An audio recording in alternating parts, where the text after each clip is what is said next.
बैठक शुरू हो गई है राजेश। जी हाँ हाँ, बैठक शुरू हो गई है।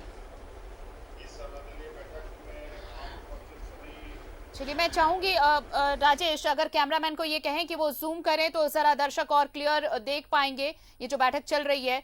वो कंप्यूटर मॉनिटर से मुख्यमंत्री कुछ कह भी रहे हैं। का विषय मोटा मोटी आप समझ सक रहे होंगे। आज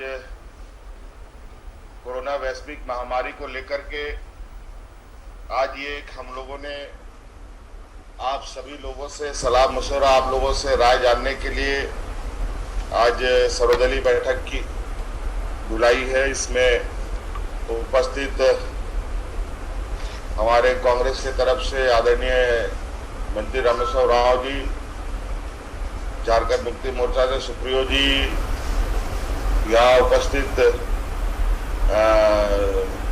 लेफ्ट पार्टी के और यहाँ सभी सम्मानित सदस्यगण, भाई सुदेश माथुर जी, यहाँ कमलेश सिंह जी, गुप्ता जी और आरजेडी के प्रदेश अध्यक्ष और दीपक प्रकाश जी, क्योंकि आप सब लोग हम लोगों ने मास्क पहन रखा है तो थोड़ा सा हम लोग को एक दूसरे को पहचान पाने में भी थोड़ी सी दिक्कत हो रही है। चलिए कोई बात नहीं। और सभी उपस्थित हमारे झारखंड प्रदेश के सभी राजनीतिक दलों के सम्मानित सदस्य, आज वैश्विक महामारी विगत लगभग हमारे 14-15 महीनों से हम लोग घिरे पड़े। पहले दौर का वैश्विक महामारी के विषय में आपको बताने की आवश्यकता नहीं। आप लोगों ने आप लोगों के सहयोग से हम लोगों ने एक बहुत शांत वातावरण बनाते हुए उस समय को काटा। लेकिन अभी एक दूसरी लहर के साथ हम लोग फिर से इस संक्रमण में ग्रसित होते जा रहे हैं। राज्य बड़े पैमाने पर ग्रसित होता जा रहा है और हमारे पदाधिकारी हम लोग जो तैयारी कर रहे हैं विगत 15-20 दिनों से 25 दिनों से, उसके विस्तृत एक छोटा सा आप लोगों को प्रेजेंटेशन भी दिया जाएगा। और इस वैश्विक महामारी में आप लोगों का सुझाव मैं समझता हूँ बहुत महत्वपूर्ण होगा। और इसलिए मैंने आप सब लोगों से एक वार्ता करने का ये विचार बनाया। और हम लोगों ने कई क्षेत्रों में तो बहुत तेजी से कदम बढ़ाए हैं, टेस्टिंग को लेकर के और ट्रेसिंग को लेकर के, टेस्ट को लेकर के। और क्योंकि अभी लगभग हम लोग 35-37 हजार प्रतिदिन टेस्ट भी कर रहे हैं। वो परिवेश हम लोग का इससे पहले के संक्रमण में ही जो हम लोगों ने एक तैयारी की थी छोटी, उसके आधार पर हम लोग अभी तक जो अपनी स्वास्थ्य सुविधाएं हैं उसको उसी के माध्यम से ये जंग लड़ी जा रही है। इसके अलावा जो हम लोगों ने तैयारी की है वो भी आपको अभी आपके समझ रखा जाएगा। मैं चाहूंगा कि आप सब लोग अपने महत्वपूर्ण सुझाव हमें दें ताकि आने वाले समय में एक बेहतर निर्णय के साथ राज्य को दिशा दिया जा सके। इस संक्रमण में झारखंड मजदूर, मध्यवर्गीय, लोअर मिडिल क्लास, किसान मजदूरों का ये प्रदेश है। इस राज्य में हमको कैसे हम लोग देखते हैं, हम लोगों को क्या बेहतर निर्णय लेने चाहिए। आज संक्रमण की स्थिति इतनी भयावह हो चुकी है कि बड़ा दुख के साथ कहना पड़ रहा है कि आज महामहिम राज्यपाल महोदया भी संक्रमित हो गई हैं। और अभी अभी थोड़ा सा हमें ये भी खबर आई है कि हमारे स्वास्थ्य सचिव भी संक्रमित के लक्षण पाए। और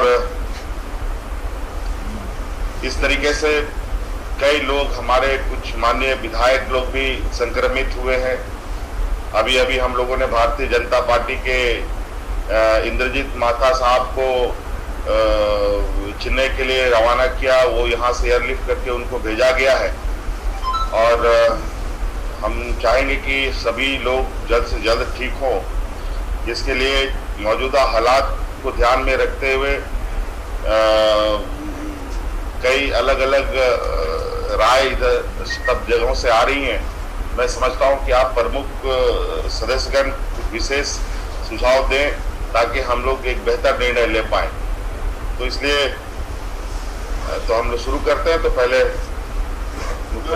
रिक्वेस्ट करूंगा Shri Ravi Shukla, managing director national health mission, वो कोविड के बारे में राज्य सरकार की जो वर्तमान तैयारी है उसके संबंध में एक्सप्लेनेशन। हेलो हेलो हेलो, तो मैं ही शुरू करना चाहूँगा कुछ जो हम लोगों ने तैयारी की है कर दीजिए। वो हम आप लोग को दिखाना चाह रहे हैं। वो एक बार इसके बाद उसके बाद रवि जी जरा चीजों का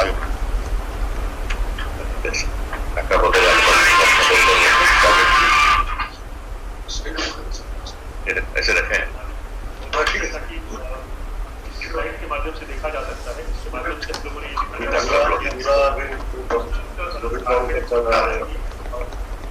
इसका तुलना अगर भारत से की जाए तो क्या स्थिति है, और विशेष करके जो विगत 7 से 16 अप्रैल का समय रहा है उस समय अवधि में क्या स्थिति रही है।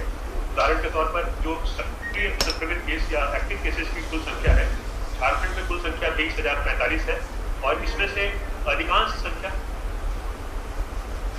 सभी माननीय सदस्यों से ये एक प्रश्न है कि क्या आपको स्लाइड दिख पा रही है और आवाज क्लियरली आ रही है? आवाज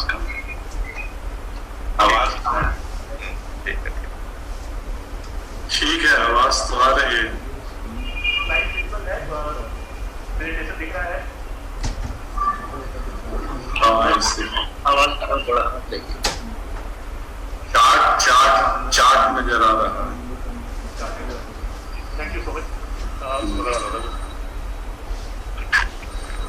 इस प्रेजेंटेशन के माध्यम से देखा जा सकता है सर कि जो विगत 7 से 16 अप्रैल तक सबसे ज्यादा हमारे एक्टिव केसेस आए हैं और अब तक झारखंड में कुल कोविड संक्रमण से मृत्यु की संख्या 1336 गई है, जिसमें से कि 232 की संख्या पिछले 7 से 16 अप्रैल के अंतराल में आया है।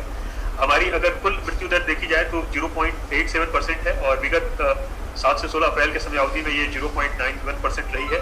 संक्रमण का दर अगर देखा जाए तो जो कुल संक्रमण का दर है झारखंड राज्य का वो 2.40% है, जिसमें से अगर पिछले 7 से 16 अप्रैल के समय अवधि में देखा जाए तो संक्रमण का दर 7.72 है, जो कि भारत की ओवरऑल संक्रमण दर से कम है, लेकिन फिर भी ये बताता है कि हमें और प्रयत्न करने की आवश्यकता है।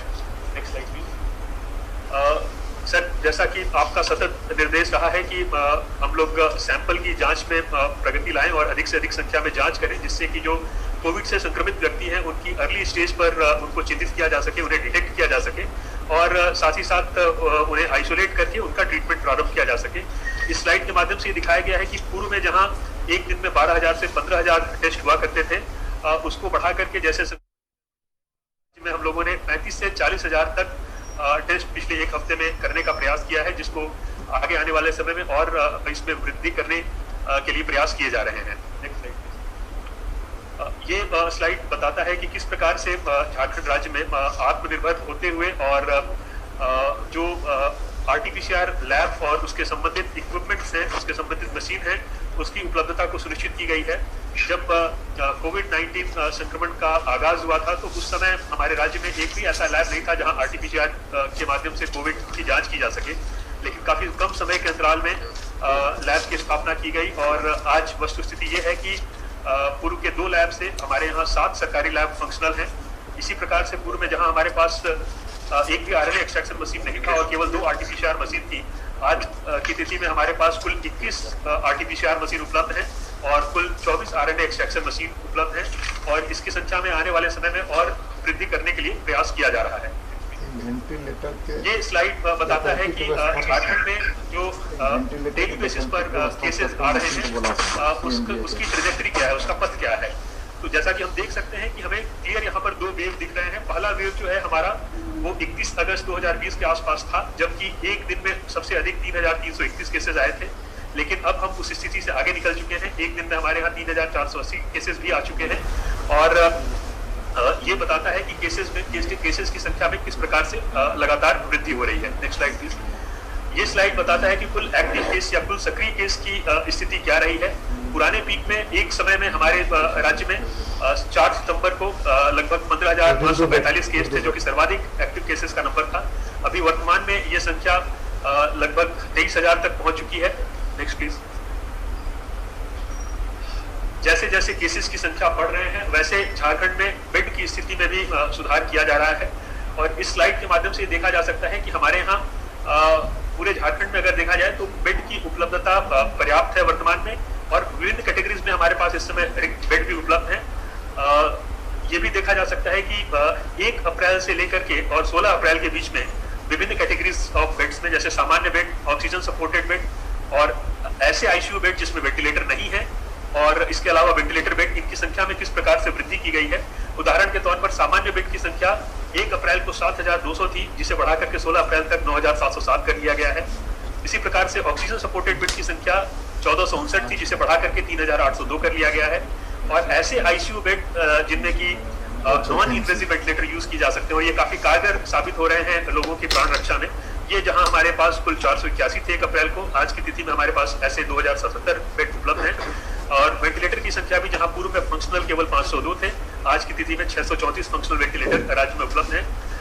हम ये देख सकते हैं सर कि सामान्य बेड का उपयोग दर अपेक्षाकृत कम है और ऑक्सीजन सपोर्टेड बेड की ज्यादा आवश्यकता पड़ रही है। और इसमें भी विशेष करके रांची जिले में ओवरऑल जैसे झारखंड राज्य में बेड की उपलब्धता रिलेटिवली बेटर है, लेकिन रांची जिले में ज्यादा मामले आने की वजह से विशेष प्रयास करने की आवश्यकता हम सभी लोगों को पड़ रही है।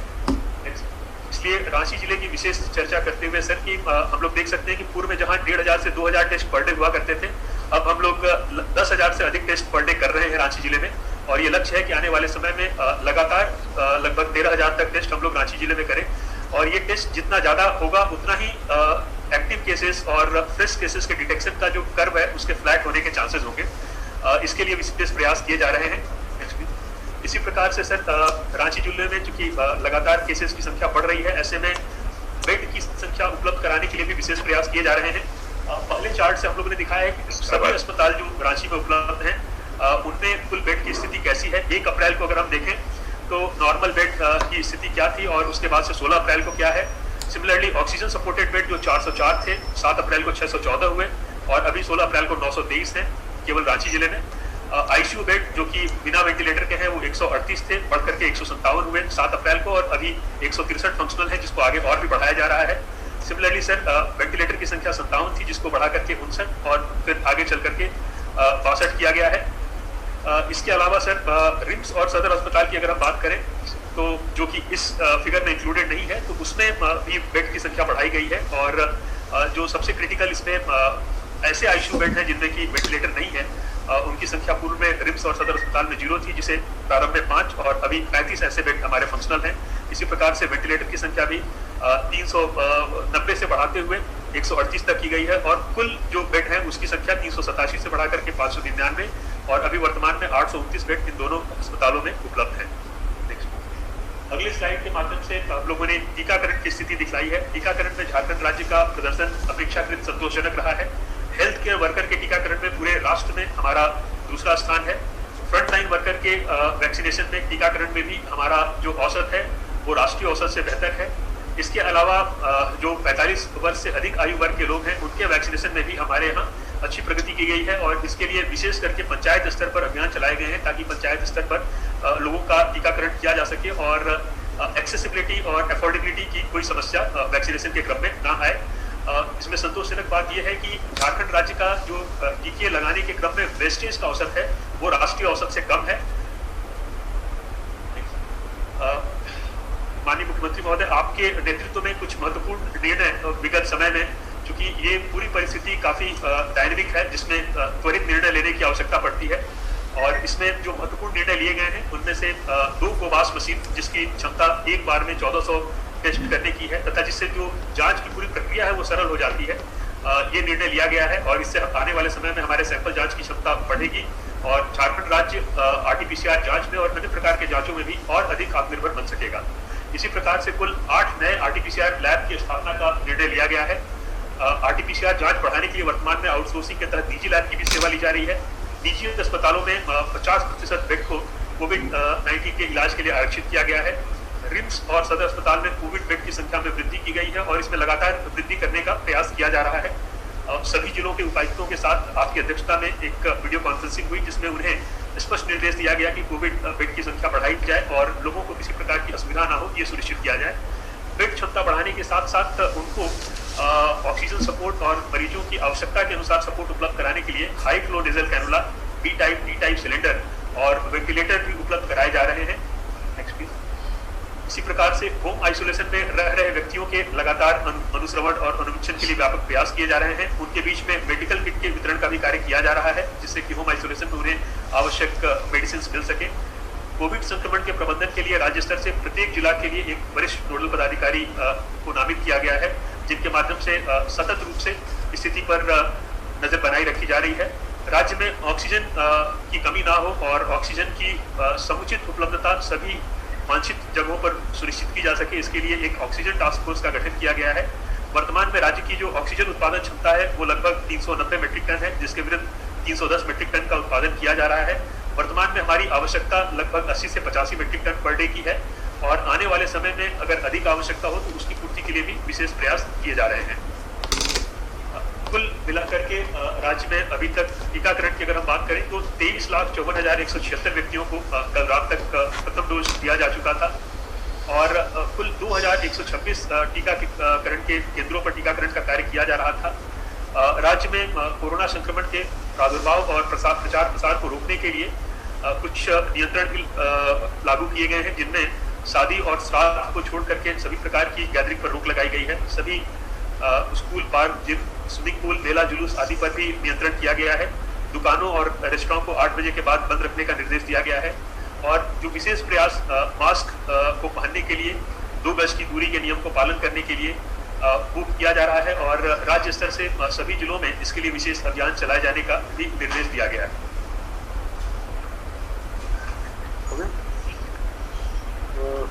Thank you Ravi for this presentation.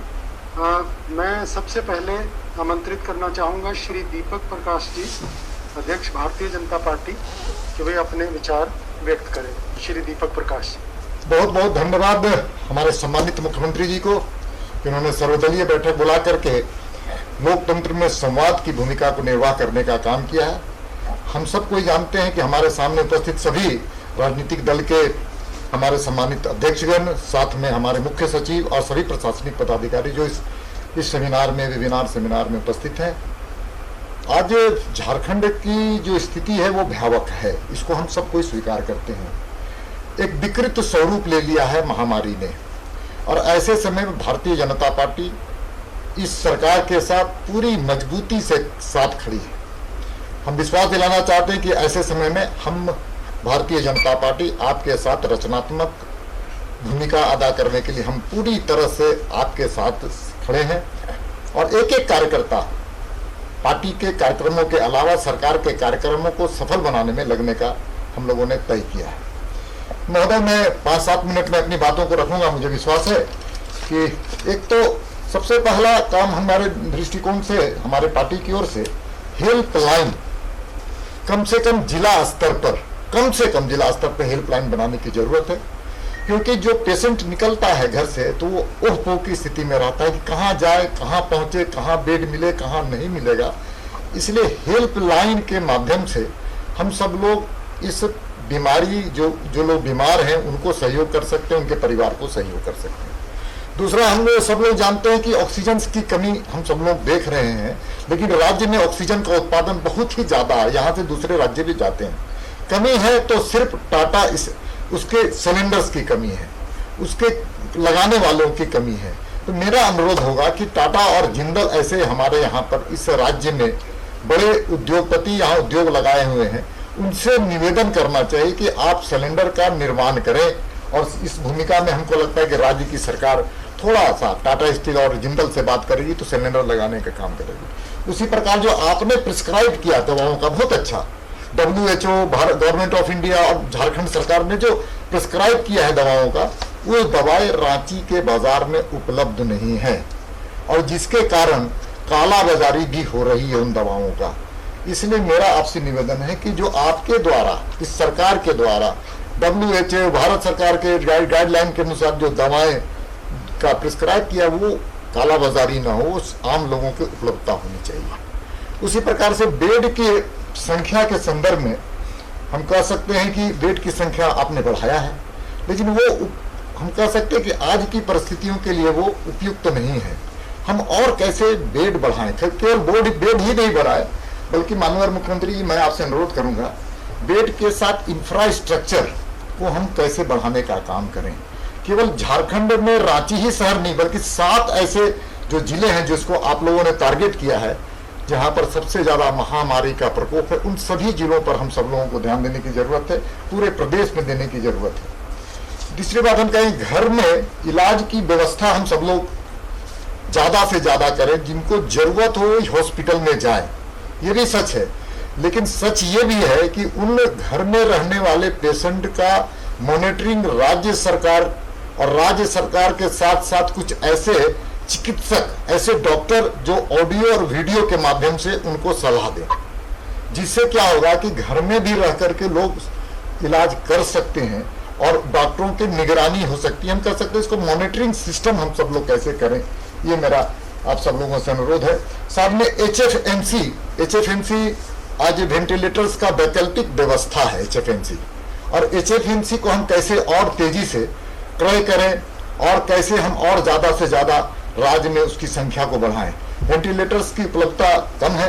हमने केंद्र सरकार के स्वास्थ्य मंत्री से भी बात किया था, उन्होंने कहा कि राज्य सरकार के सचिव हमारे पास कहें और वेंटिलेटर्स बढ़ाने की जरूरत, हम मदद करेंगे। एक अनुरोध है कि एक रेमडेक्स जो इंजेक्शन है, जिस संदर्भ में लगातार चर्चा हो रही है, ये रेमडेक्स इंजेक्शन जो है, ये इसका जो इसकी व्यवस्था जो है, हम सब लोग जानते हैं कि अभी जो है सो ड्रग इंस्पेक्टर के हाथों में है, और ड्रग इंस्पेक्टर के माध्यम से उसका लोगों के पास पहुंचाने का व्यवस्था खड़ा किया गया हॉस्पिटलों के माध्यम से। मेरा एक क्या ही अनुरोध है कि ड्रग इंस्पेक्टर के द्वारा किया जाए, लेकिन साथ ही साथ इसकी मॉनिटरिंग की जाए कि किस हॉस्पिटल में ये गया है और किस पेशेंट ने इसका उपयोग किया है। इसलिए इसका एक बुलेटिन प्रत्येक दिन राज्य सरकार उसको जारी करे, केवल बड़े लोगों को इंजेक्शन मिले, प्रभावशाली लोगों को इंजेक्शन मिले, जो इसके नितांत आवश्यक जिन लोग हैं उनके पास ये उपलब्ध हो, ये राज्य सरकार और हम सब लोग चाहते हैं कि इस प्रकार के उनके पास पहुंचे। दूसरा जो है, मेरा कहना ये सिप्ला कंपनी का है, तो सिप्ला कंपनी की जो यहाँ पर जो वेयर हाउस है, वेयर हाउस में कितने स्टॉक हैं और कितना हॉस्पिटल्स में गया है, इसका वेरिफिकेशन होना चाहिए। क्योंकि मुझे जो जानकारी मिली है कि सिप्ला के वेयर हाउस से हॉस्पिटल में उन लोगों के पास पहुंच रहा है जो उनकी जरूरत नहीं, उनको उस इंजेक्शन का उसको दिया जा रहा है। एक मेरा और अनुरोध है कि ये इंजेक्शन के संदर्भ में हम सब लोग स्टॉकिस्ट के माध्यम से, शायद मुझे जो जानकारी मिली है कि स्टॉकिस्ट के माध्यम से इस इंजेक्शन को परचेज कर रहे हैं। मेरा अनुरोध है कि आप राज्य की सरकार सीधा मैन्युफैक्चरर से बात करे, मैं इस संदर्भ में कल chemical and fertiliser minister mister Gowda से बात किया। उन्होंने कहा कि आपकी जरूरत जहां पर होगी आप बताइए, केंद्र की सरकार आपके साथ खड़ा नजर आएगी। इसलिए मेरा अनुरोध है, राज्य सरकार के माननीय मुख्यमंत्री जी बैठे हैं, इसलिए उनके नेतृत्व में लड़ाई भी लड़ना है, लेकिन साथ ही साथ ये कहना है कि ये परचेज हम लोग स्टॉकिस्ट से नहीं करके सीधा मैन्युफैक्चरर से करें। अहमदाबाद की कंपनी है, इसलिए हम सब लोग इस बात को ध्यान में रखना चाहिए। एक और मेरा आपसे अनुरोध है कि इसके साथ साथ हम सब लोग जानते हैं कि टेस्टिंग के बारे में रिपोर्टिंग आया, अच्छा रिपोर्ट आया सरकार के द्वारा, कितने रिपोर्टिंग किए आया कि 12,000 13,000 टेस्टिंग किए जा रहे हैं। टेस्टिंग की संख्या को बढ़ाया जाए, टेस्टिंग की संख्या अधिकाधिक किया जाए, क्योंकि आप सबको जानते हैं कि टेस्टिंग के माध्यम से आगे की लड़ाई को हम जीतने में सफल होंगे। उसी प्रकार से हम कह सकते हैं कि मास्क और तेजी से व्यापकता से ग्रामीण क्षेत्र में कैसे लोग पहने, क्योंकि ये विकराल रूप धारण कर लिया, नीचे तक इसकी ये पहुंचने वाला है। इसका हम सब लोग ध्यान दें। और टीकाकरण अभियान एक जन आंदोलन बने, जन आंदोलन बने। मैं तो आग्रह निवेदन करना चाहता हूं कि प्रत्येक पंचायत में टीकाकरण का अभियान चले और पूरे जनता उसके साथ, सभी पॉलिटिकल पार्टी के वर्कर इसको प्रोत्साहित करें। जब हम बूथ में खड़ा होकर के अपने मतदाताओं को वोट देने के लिए आग्रह कर सकते हैं, निवेदन कर सकते हैं, तो टीकाकरण का अभियान भी हम सब लोग अपनी जिम्मेवारी को समझते हुए और तेजी से कैसे करें, इसका हम सब लोग मिलकर के प्रयास करेंगे। हमको लगता है ये बहुत बड़ा अभियान है। एक मेरा अनुरोध है कि आखिर इस महामारी को रोकने के लिए चेन को तोड़ना पड़ेगा, इस महामारी के चेन को रोकना पड़ेगा। और उसके पिछले बार के अनुभव हैं कि लॉकडाउन शब्द हम लोगों ने उपयोग किया था, उसी प्रकार से हम दिल्ली के प्रसंग में कह सकते हैं, वहां पर वीक एंड कर्फ्यू का नाम दिया गया। उसी प्रकार से हम महाराष्ट्र की बात करेंगे तो फोर्ट नाइट लॉन्ग कर्फ्यू का नाम दिया गया है। अब इसका नाम अब जो भी देश कहते हैं सरकार को देना है, उनका निर्णय लेना है, लेकिन मेरा कहना है कि कोई भी नाम हो, लेकिन चीन को तोड़ना पड़ेगा। और चीन को तोड़ने के लिए हमको कोई भी नाम से, हम चीन को तोड़ने के लिए सप्ताह में 3 दिन कर सकते हैं क्या, 2 दिन कर सकते हैं क्या, 6 दिन कर सकते हैं, ये हम सब लोगों को विचार का विषय है। एक मेरा और निवेदन है कि राज्य में सभी पॉलिटिकल पार्टी के वर्कर हैं, सांसद हैं, विधायक हैं, उनकी बहुत बड़ी भूमिका है। चाहे भारतीय जनता पार्टी हो, माले हो, या कांग्रेस हो, या जेएमएम हो, सब मिलकर को इस लड़ाई को लड़ना है। हमको सबको मिलकर लड़ना है। कह सकते हैं कि सत्ता दलगत राजनीति से ऊपर उठ करके लड़ना है। 3.25 करोड़ जनता के हित के लिए लड़ना है। दलीय आधार को छोड़ते हुए हम सब लोगों का लक्ष्य एक होना चाहिए कि हम सब लोग, मानव समाज पर यह संकट आया है, हम सब मिलकर के एकजुट होकर के इस लड़ाई को जीतेंगे और हम लोग लड़ाई जीतेंगे भी, ये संकल्प है। मानव समाज बचेगा। इस प्रकार के पिछले कई घटनाओं का उल्लेख किया जाए, कई सदी, हर सदी इस प्रकार की महामारियों का जिक्र आया, उसको आम लोगों ने जीतने का काम किया। एक मेरा निवेदन और मुख्यमंत्री जी है कि जितने जनप्रतिनिधि हैं, विधायक हैं, विधायक निधि होता है, विधायक निधि कोष होता है, विधायक निधि कोष के माध्यम से हम इसमें और इस महामारी की लड़ाई में, अपने अभियान में, हम कह सकते हैं महायज्ञ में, हम उसको और कैसे आहुति दें, हम अपने विधायक निधि कोष से कैसे समाज में जोड़ने के लिए सरकार को मदद करें। और सरकार से मेरा आग्रह निवेदन होगा, जो विधायक निधि कोष होता है उसको इस महामारी में लड़ने के लिए आपकी अनुमति प्रदान की जाए।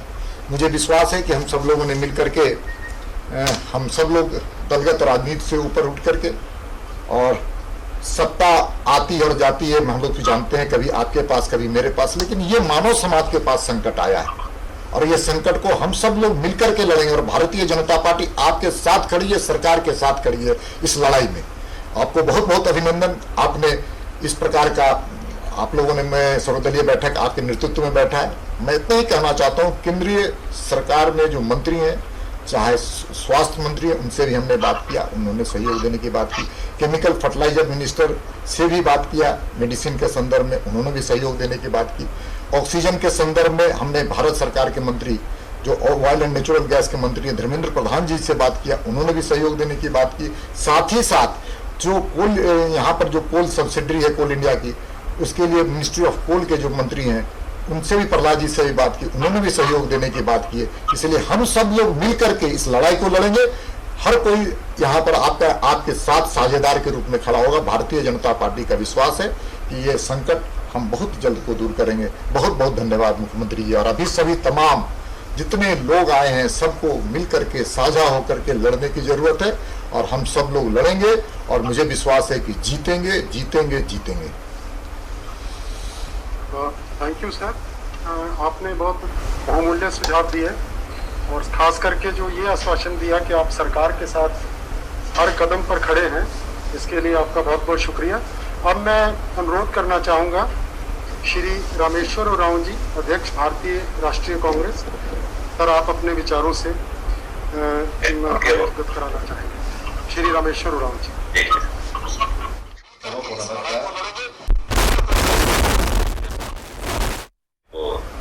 बधाई देना चाहता हूँ, धन्यवाद देना चाहता हूँ कि सर्वदलीय मीटिंग बुला करके यह गठबंधन सरकार पूर्णतः प्रजातंत्र पर विश्वास करती है, सबकी सहमति लेकर आगे बढ़ना चाहती है। और भाजपा के अध्यक्ष, प्रदेश अध्यक्ष दीपक जी को भी धन्यवाद दूंगा। इतना बढ़िया संतुलित भाषा का प्रयोग किया और उन्हें आश्वासन दिया। सरकार के हर कदमों के साथ है, ये बहुत बड़ी चीज है, बहुत अच्छी सोच है, पॉजिटिव सोच है। इसके लिए उनको मैं धन्यवाद देता हूं। मैं जगह जगह से बात कर रहा हूं, कल लोहरदगा भी गया था, वहां भी कुछ बात किया, टेलीफोन से और जगह भी बात किया। ये कोई क्रिटिसिज्म नहीं है, ये अपने लेवल को हमको सोचना है। टेस्टिंग का तो हमने आंकड़ा दे दिया, लेकिन सब जगह से शिकायत है कि टेस्टिंग तो हो रहा है, लेकिन हफ्ता भर उसका रिजल्ट नहीं आ रहा। तो हो क्या रहा है कि जो टेस्ट दिए हैं उनमें एक भय का वातावरण हो रहा है कि हम पॉजिटिव होंगे कि निगेटिव होगा पता नहीं। तो इसको अगर हम इसको बढ़ा सके, हफ्ता भर से कम कर सके, तो हम समझेंगे लोगों के बीच। देखिए, अल्टीमेटली हम लोगों के लिए काम कर रहे हैं, लोगों के बीच संतुष्टि का स्तर हुआ है वो बेहतर होगा। इसमें तो मत नहीं कि सरकार की तैयारी बढ़िया है, सरकार बहुत अच्छा काम कर रही है, आंकड़ों में भी आपने दिखाया, उसको देखेंगे लोग तो समझेंगे और सरकार पर विश्वास उसका और बढ़ेगा सरकार पर कि सरकार उनके लिए कर रही है और वो आश्वस्त होंगे। यहाँ जो कल भी मैं कुछ पदाधिकारियों से बात सभी जगह में, बहुत बड़ा शहर नहीं है, हम लोग को लगता है कि बहुत बड़ा शहर है, लेकिन बाहर की दुनिया में जाइए, दिल्ली चले जाइए, मुंबई चले जाइए, बड़ा सारा जो है भीड़ रांची आ जाती है। तो अभी नहीं तो हम लॉन्ग टर्म में सोचे कि कैसे इस भीड़ को हम नज़दीक के जिलों में बदलें। यहाँ के जो लोग आते हैं, यहाँ का पानी का उपयोग करते हैं, बिजली का उपयोग करते हैं, सारी चीज़ का उपयोग करते बदलें। तो मैंने कल कुछ पदाधिकारियों से बात की, उन्होंने कहा था कि बगल के जिले हैं, जैसे खूंटी है, रामगढ़ है, लोहरदगा भी हो सकता है, अगर अपना इंफ्रास्ट्रक्चर को कुछ कुछ वहाँ शिफ्ट करें, महामारी के ख्याल से खाली, बाकी और अन्य बीमारी के लिए जैसे कैंसर वगैरह होगा, अगर हम शिफ्ट करेंगे तो ये जो बोझ होता है रांची में, कैपिटल में, वो कम होगा, इलाज भी हो जाएगा, वातावरण बढ़िया है, जगह है वहाँ पर रामगढ़ इसको कम करने अभी नहीं हो रहे हैं, क्योंकि बात चल रही है, तो दीर्घकाल के लिए इस पर हमको विचार करना चाहिए, ये मैं बताना चाहता हूँ। अच्छा, और जिलों में भी बेड्स हैं और यहाँ शिकायत होती है बेड की कि बेड नहीं मिल रहा है, तो और जिलों में भी जो नज़दीक के जिले हैं वहाँ भी हम कोशिश कर सकते हैं। इसमें लोगों से बात करने में ये भी लोगों का कहना है, मैं लोगों की बात कर रहा हूँ, अपनी भी बात कर रहा हूँ, लोगों की बात, लोगों का कहना है कि 45 साल से ऊपर वाले को टीका दिया जा रहा है। तो यहाँ खास करके अनुरोध करूँगा दीपक जी से मैं कि थोड़ी पॉलिसी बदली जाए। पॉलिसी ये बदली जाए कि जहाँ जहाँ कोरोना संक्रमण ज़्यादा है, शहरों में तो शहरों में अभी देख रहे हैं कि कम उम्र के लोग संक्रमित हो रहे हैं और उनकी मृत्यु भी हो जा रही है। अभी 30-28 साल जान पहचान के लोग थे, 28 साल में बेचारे चले गए, 32 साल में चले गए। तो अगर शायद उनको टीका मिला रहता तो शायद उनकी जान बच जाती। तो क्यों नहीं बाकी जगह में छोड़ दे, जहाँ भी नहीं है संक्रमण उसको छोड़ करके जहाँ पर जिन शहरों में, रांची उसमें आता है, जमशेदपुर आता है, धनबाद आता है, बोकारो आता है, हजारीबाग भी, दुमका भी आ जा रहा है, ऐसे जगहों में अगर हम उम्र को कम करके 45 से नीचे कर दें ऐसे जगहों के लिए, तो हम सबको टीका दे दें तो एक आत्मविश्वास बढ़ेगा लोगों में, और साथ साथ अगर संक्रमण होगा भी तो डॉक्टरों का कहना है कि उतना घातक नहीं होगा। तो क्यों नहीं इस पर हम विचार करें, ये कर सकते हैं, केंद्र की सरकार कर सकती है, और मैं समझता हूँ जरूर बात करेंगे हमारे मित्र दीपक जी। दीपक जी आप जरूर बात कीजिए भारत सरकार से, ऐसे जगहों में कम से कम जरूर इसको कम कर दीजिए उम्र को, ताकि सबको मिल सके और कॉन्फिडेंस लेवल बढ़ सके। इसके बाद एक फिर बात आती है सोशल ये लॉकडाउन की चर्चा लोगों में होती है रोज। अभी भी कई दफा फोन आए, अभी तो टेलीफोन बंद कर दिया हूँ, क्या होगा सर, टोटल लॉकडाउन हो जाएगा, कंप्लीट लॉकडाउन होगा, क्या होगा? हम लोग ऐसा नहीं होगा, स्थिति पर विचार करके सरकार करेगी। वो पिछले जैसा नहीं है, पिछले जैसा नहीं करेगा हम लोग, लेकिन होगा, कुछ रेस्ट्रिक्शन तो बढ़ेगा ही। तो लोग भी कहते हैं और हम लोग भी मानते हैं कि हम लोग को इकोनॉमिक लॉकडाउन की ओर नहीं बढ़ना चाहिए। सोशल लॉकडाउन, शादी ब्याह इत्यादि, और रिलीजियस लॉकडाउन। अब छठ का पर्व है, यहाँ भीड़ नहीं लगे, संक्रमण भीड़ लगेगी तो संक्रमण बढ़ेगा। एक रेगुलेशन हो, लोग रेगुलेटेड रहें, कम जरूर जाए, पूजा पाठ करें, मना नहीं है, लेकिन कम लोग जाएं।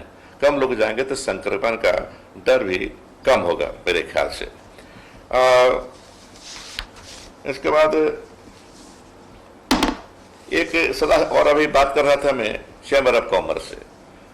उन लोगों से बोला कि आप लॉकडाउन लगेगा, लॉकडाउन नहीं लगेगा, रेस्ट्रिक्शन लगेगा, तो किस तरह का रेस्ट्रिक्शन आप पसंद करेंगे? आपका व्यापार चलता रहे, आप किस तरह का रेस्ट्रिक्शन लगेगा हैं कुछ कुछ। तो उनका कहना है कि सेक्टर वाइज कर दीजिए, जैसे कि 3 दिन आप खोले।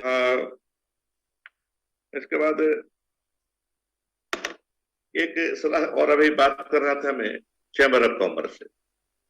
उन लोगों से बोला कि आप लॉकडाउन लगेगा, लॉकडाउन नहीं लगेगा, रेस्ट्रिक्शन लगेगा, तो किस तरह का रेस्ट्रिक्शन आप पसंद करेंगे? आपका व्यापार चलता रहे, आप किस तरह का रेस्ट्रिक्शन लगेगा हैं कुछ कुछ।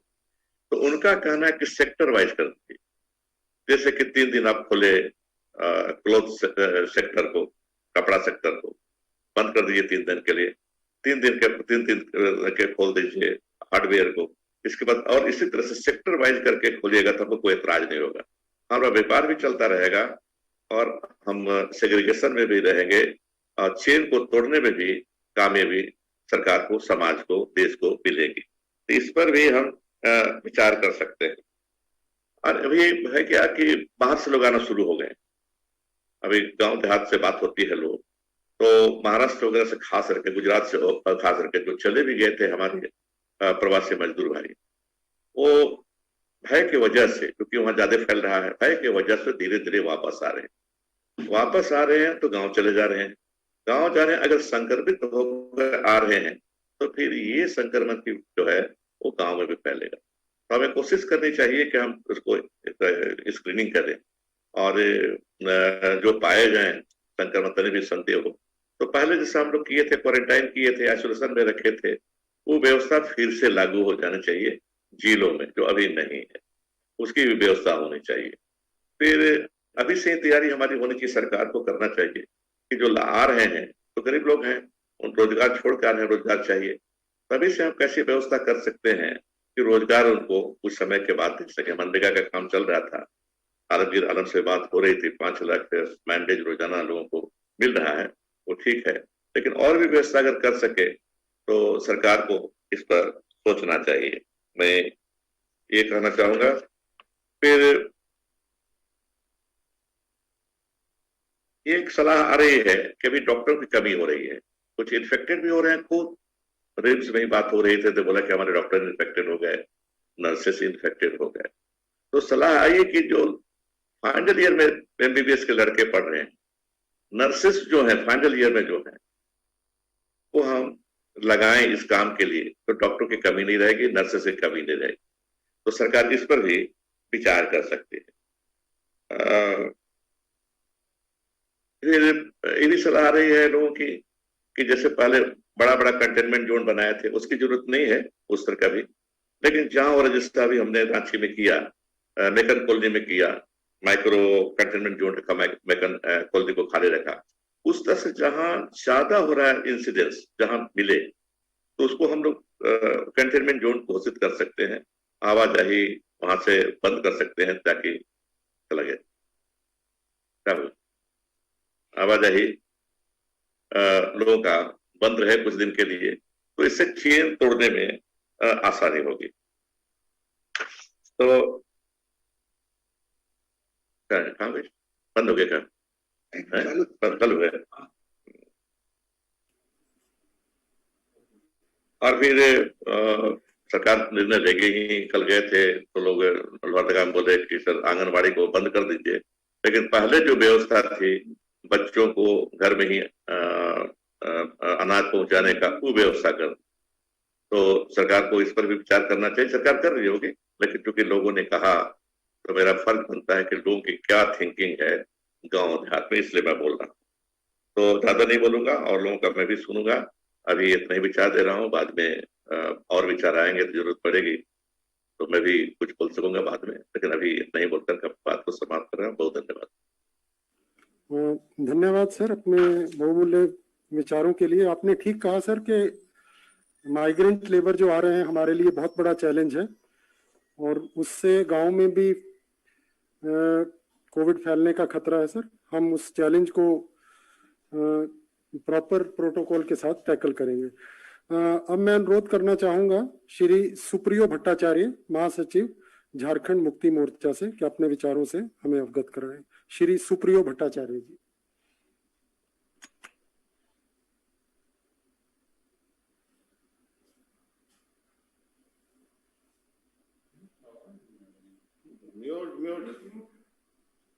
म्यूट है इधर से कि आपने भी हेलो, सुन पा रहे हैं? आवाज आ रही है? जी जी आ रही है, बहुत क्लियर आवाज आ रही सर, बोले जी।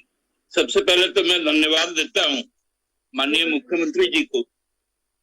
हमको याद है कि इसी कोरोना का संकट काल में लॉकडाउन के ठीक पूर्व, या लॉकडाउन लग चुका था पूरे देश में, उस वक्त हम लोगों ने प्रोजेक्ट बिल्डिंग में एक सर्वदलीय बैठक का आयोजन किया था और उसी से यह स्पष्ट हो गया था कि ये सरकार सबकी राय लेकर ही आगे का निर्णय लेती है, जिसके कारण पिछला जो हम लोगों का जो संघर्ष रहा था वो काफी, हम कह सकते हैं, उपलब्धियों वाला भी था और सबने उस पर एक साथ मिलकर सरकार के साथ में उस संकट को सामना किया था। लेकिन पुनः इस संकट को सरकार के द्वारा नहीं, हम लोगों ने अपने ही द्वारा आमंत्रित किया। जो अवहेलना हम लोगों ने सरकारी जो भी दिशा निर्देश थे, जो भी इंस्ट्रक्शन थे, जो भी गाइडलाइंस थे, उन गाइडलाइनों को हमने खुद ही तोड़ा है और खुद ही तोड़कर आज एक बहुत महासंकट की ओर हम लोग बढ़े, क्योंकि हम लोगों ने अपने आप को जो भी पैंडेमिक है उससे खुद को बड़ा मान लिया था। बड़ा मानने का बहुत सारा कारण भी दिखा था, क्योंकि जब बिहार का इलेक्शन हुआ था, हम लोगों के यहाँ पर भी इलेक्शन हुआ, अभी 5 स्टेट में इलेक्शन चल भी रहा है बंगाल में, तो वहां पर जिस प्रकार से सेंट्रल लीडरशिप के द्वारा चाहे स्टेट लीडरशिप के द्वारा जो रिफ्लेक्शन आया, लोगों को लगा कि हम अब इस लड़ाई से ऊपर उठ चुके हैं और कहीं ना कहीं सावधानी से यदि दूर भी हट गए तो अब हमारा कोई कुछ बिगाड़ नहीं पाएगा। ये मानसिकता हम लोगों में जिस दिन से घर कर गई, हम एक महान संकट की तरफ और तेजी से आगे बढ़ गए। अब जब संकट द्वार पे फिर से खड़ा हो गया, तब हम पूरी तरह से ये तड़प रहे हैं, सरकार से कुछ अपेक्षाएं भी ज्यादा कर रहे हैं, लेकिन हम अपना कर्तव्य को अभी भी पूरी तरह से माने नहीं है। मेरा हमको लगता है कि अब इस बात पे नहीं जाना चाहिए, लेकिन जो आगे का तस्वीर है, सरकार तो अपना काम कर रही है, बेहतरी से काम कर रही है। हर सरकार चाहती है कि वो डिलीवर करे और खासकर स्वास्थ्य में तो किसी भी प्रकार का कोई कॉम्प्रोमाइज ना करे। ये तो हमारी सरकार की भी प्राथमिकता है, इसमें कहीं दो मत नहीं। लेकिन इसमें भी जो आपदा है, उसमें भी जो अवसर खोजने वाले लोग हैं, वो भी कहीं छुपे हुए नहीं। खासकर 2 चीजों पर, एक प्राइवेट हॉस्पिटलाइजेशन पर, दूसरा जो एसेंशियल ड्रग्स है, चाहे वो रेमडेसिविर हो चाहे एक्टेमरा हो, ये 2 ऐसे लाइफ सेविंग ड्रग्स है जिनको लेकर खुले बाजार में जिस प्रकार से खेल खेला जा रहा है, उसका परमिशन हमको लगता है सभ्य समाज नहीं देता है। तो मेरा सबसे पहले एक डिमांड भी होगा कि सरकार एक सोशियो हेल्थ ऑडिट टीम बनाए, क्योंकि आप देखेंगे कि जो बड़े हॉस्पिटल है, जो नामी हॉस्पिटल है इस राज्य में, वो सभी जो प्राइवेट प्रबंधन है, वहां पर जिनका अपना कुछ ज्यादा व्यक्तिगत पैरवी है, वो क्या हो रहा है, यदि कोविड पॉजिटिव हो जा रहे हैं, बहुत ज्यादा उन पे कोई सिम्टम्स भी डेवलप नहीं हो रहे हैं, लेकिन वहां पर जाके वो बेड को ऑक्यूपाई कर ले, ऑक्यूपाई करके वहां पर समय बिता रहे कि जब तक हम फिर से नेगेटिव ना हो जाए हम हॉस्पिटल के अंदर ही रहे। जबकि जो एक्चुअल नीडी है उनको क्या हो रहा है कि बेड मिलने में प्राइवेट हॉस्पिटल में भी तकलीफ है, सरकार में तो है ही है। इसलिए हमको लगता है कि एक डेली का एक चार्ट डिस्प्ले होना चाहिए और ये मैंडेटरी हर हॉस्पिटल को करना चाहिए और हर हॉस्पिटल का एक रेगुलर ऑडिट होना चाहिए कि वहां पर रियली इमरजेंसी के मरीज कितने हैं और कितने मरीजों को हम घर में रखकर, क्योंकि हम यदि एक टीम ये भी बनाए हम लोग कि जो प्राइवेट डॉक्टर्स है जो प्रैक्टिस करते हैं उनका भी एक यदि टीम बना दिया जाए, कुछ मोहल्लों को लेकर, कुछ गांवों को लेकर, कि आप अपने इलाके के लोगों को, जो घर पे लोग हैं, उनको मॉनिटर कर लीजिए, तो हमको लगता है कि एक बेहतर उपाय की तरफ हम लोग जा पाएंगे। बेड बढ़ाना है, बेड के लिए केवल ऑक्सीजन नहीं चाहिए, बेड के लिए हेल्थ वर्कर्स भी चाहिए। हेल्थ वर्कर हमारे पास आज के दिन में बहुत अच्छे स्थिति में तो हम नहीं है, इसको हम लोगों को स्वीकार कर लेना चाहिए। इसलिए हमको लगता है कि 2 मेगा सेंटर हम लोगों के पास बन सकता है जो हेल्थ के लिए। और सबसे अच्छी चीजें हैं कि हमारे यहाँ पर झारखंड में और अगल बगल के 2 जिलों मतलब रांची और रामगढ़ में 2 बड़े बड़े मिलिट्री हॉस्पिटल्स हैं। मिलिट्री हॉस्पिटल्स में बहुत अच्छे डॉक्टर्स भी, साथ साथ जो पीएसयूज है उनके भी अपने अपने हॉस्पिटल्स है, वो हॉस्पिटल भी हमारे काम आ सकते हैं। तो इस इमेज से कुछ स्टाफ को हम लोग यदि कुछ लेंड कर ले और उनके सुपरविजन में हम लोग यदि ये क्वारंटाइन सेंटर बोलकर यदि चला पाए, क्योंकि देखिए उसमें 2 चीजें रहती है। एक तो जैसे आर्मी नाम सुनेगा आदमी तो वो अपने आप में डिसिप्लिन हो जाएगा, क्योंकि वो सिविल जो भी अथॉरिटी है उसको से ज्यादा वो आर्मी अथॉरिटी को डरता है, उसको अवॉइड करेगा। तीसरा है हमारा जो आज के दिन में जो यहाँ पर स्थिति है, उस स्थिति इमरजेंसी स्थिति में हम लोग हैं। तो इस इमरजेंसी स्थिति से हम लोगों को यदि निकल के आना पड़ेगा, हम लोगों को बुरा लग सकता है, कुछ एक्टिविटी हम लोगों को रोकना पड़ सकता है, लेकिन एक चेन को तोड़ने के लिए हमको निश्चित तौर पर हमको जाना पड़ेगा एक कड़े निर्णय के तरफ, और वो निर्णय होगा कंप्लीट लॉकडाउन का। और ये कंप्लीट लॉकडाउन निश्चित तौर पे कंप्लीट वर्ड जब भी यूज होगा वो सब पे लागू होगा, और केवल हम मेडिकल जो शॉप्स एस्टेब्लिशमेंट है उनको हम छोड़ सकते हैं, और फूड ग्रेन्स के लिए, वेजिटेबल्स के लिए, मिल्क के लिए हम सुबह 2 घंटे और शाम को 2 घंटे ही छोड़ सकते हैं।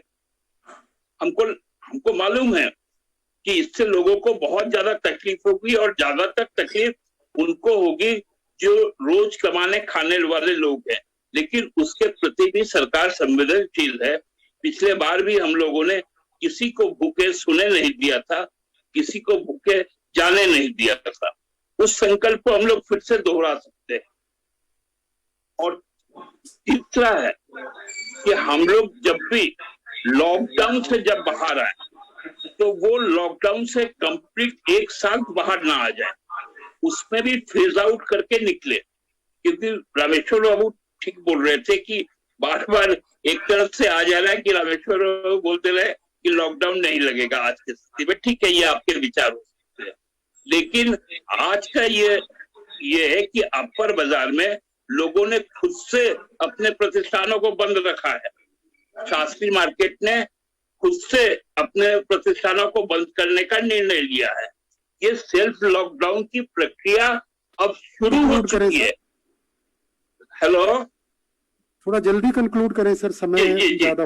ये सेल्फ लॉकडाउन की प्रक्रिया अब शुरू हो चुकी है, इसलिए हमको लगता है कि सरकार को कड़ा निर्णय लेकर लॉकडाउन की तरफ जाना चाहिए। बाकी सरकार का जो भी फैसला होगा, पार्टी सरकार के फैसले के साथ है। सरकार के फैसले को गांव के अंतिम छोर तक पहुंचाने के लिए हम कृत संकल्पित हैं। आप सबको बहुत बहुत धन्यवाद, एक बार और जोहार। धन्यवाद सर, आपने ठीक कहा। पहली वेव में क्योंकि इतनी भयावहता नहीं थी, तो हमें एक झूठा कॉन्फिडेंस आ गया कि हम इस पर विजय पा लिए हैं, और इसी कारण हम दूसरी वेव में बहुत गंभीरता से प्रवेश कर गए हैं। धन्यवाद सर। अब मैं अनुरोध करना चाहूंगा श्री सुदेश महतो जी से, अध्यक्ष आजसू, कि वो अपने विचारों को व्यक्त करें। श्री सुदेश महतो जी।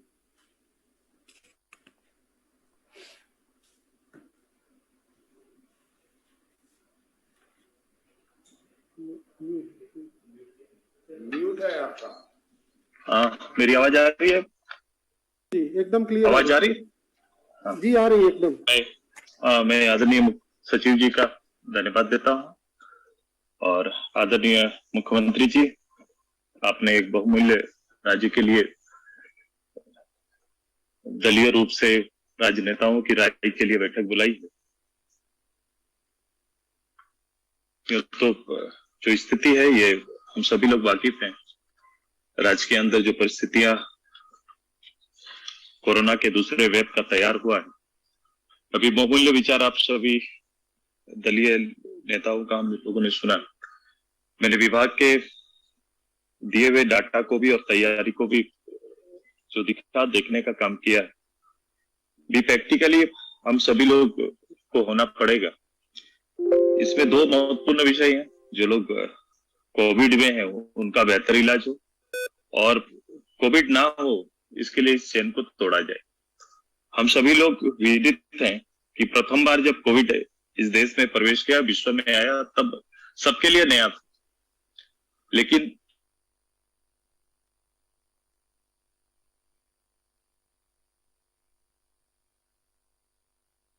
आज उनके वहां संक्रमण का जो रेट है वो बहुत कम है। सिक्किम उसमें से एक बड़ा उदाहरण है, क्योंकि पर्यटन का सेंटर भी है, लेकिन उनकी तैयारी, वो लोग पहले से प्रारंभिक काल में जब देश में सेकंड संक्रमण का प्रवेश होता है, तब से ही प्रारंभिक काल से उन लोगों ने तैयारी की और अपने आप को रोक के रखा। मैं वर्तमान पे ही जो हालात है, मुझे लगता है कि जो ब्रीफ हुआ, जो रवि जी ने ब्रीफ किया है, ये सब संसाधन के ऊपर और ज्यादा फोकस रहा है।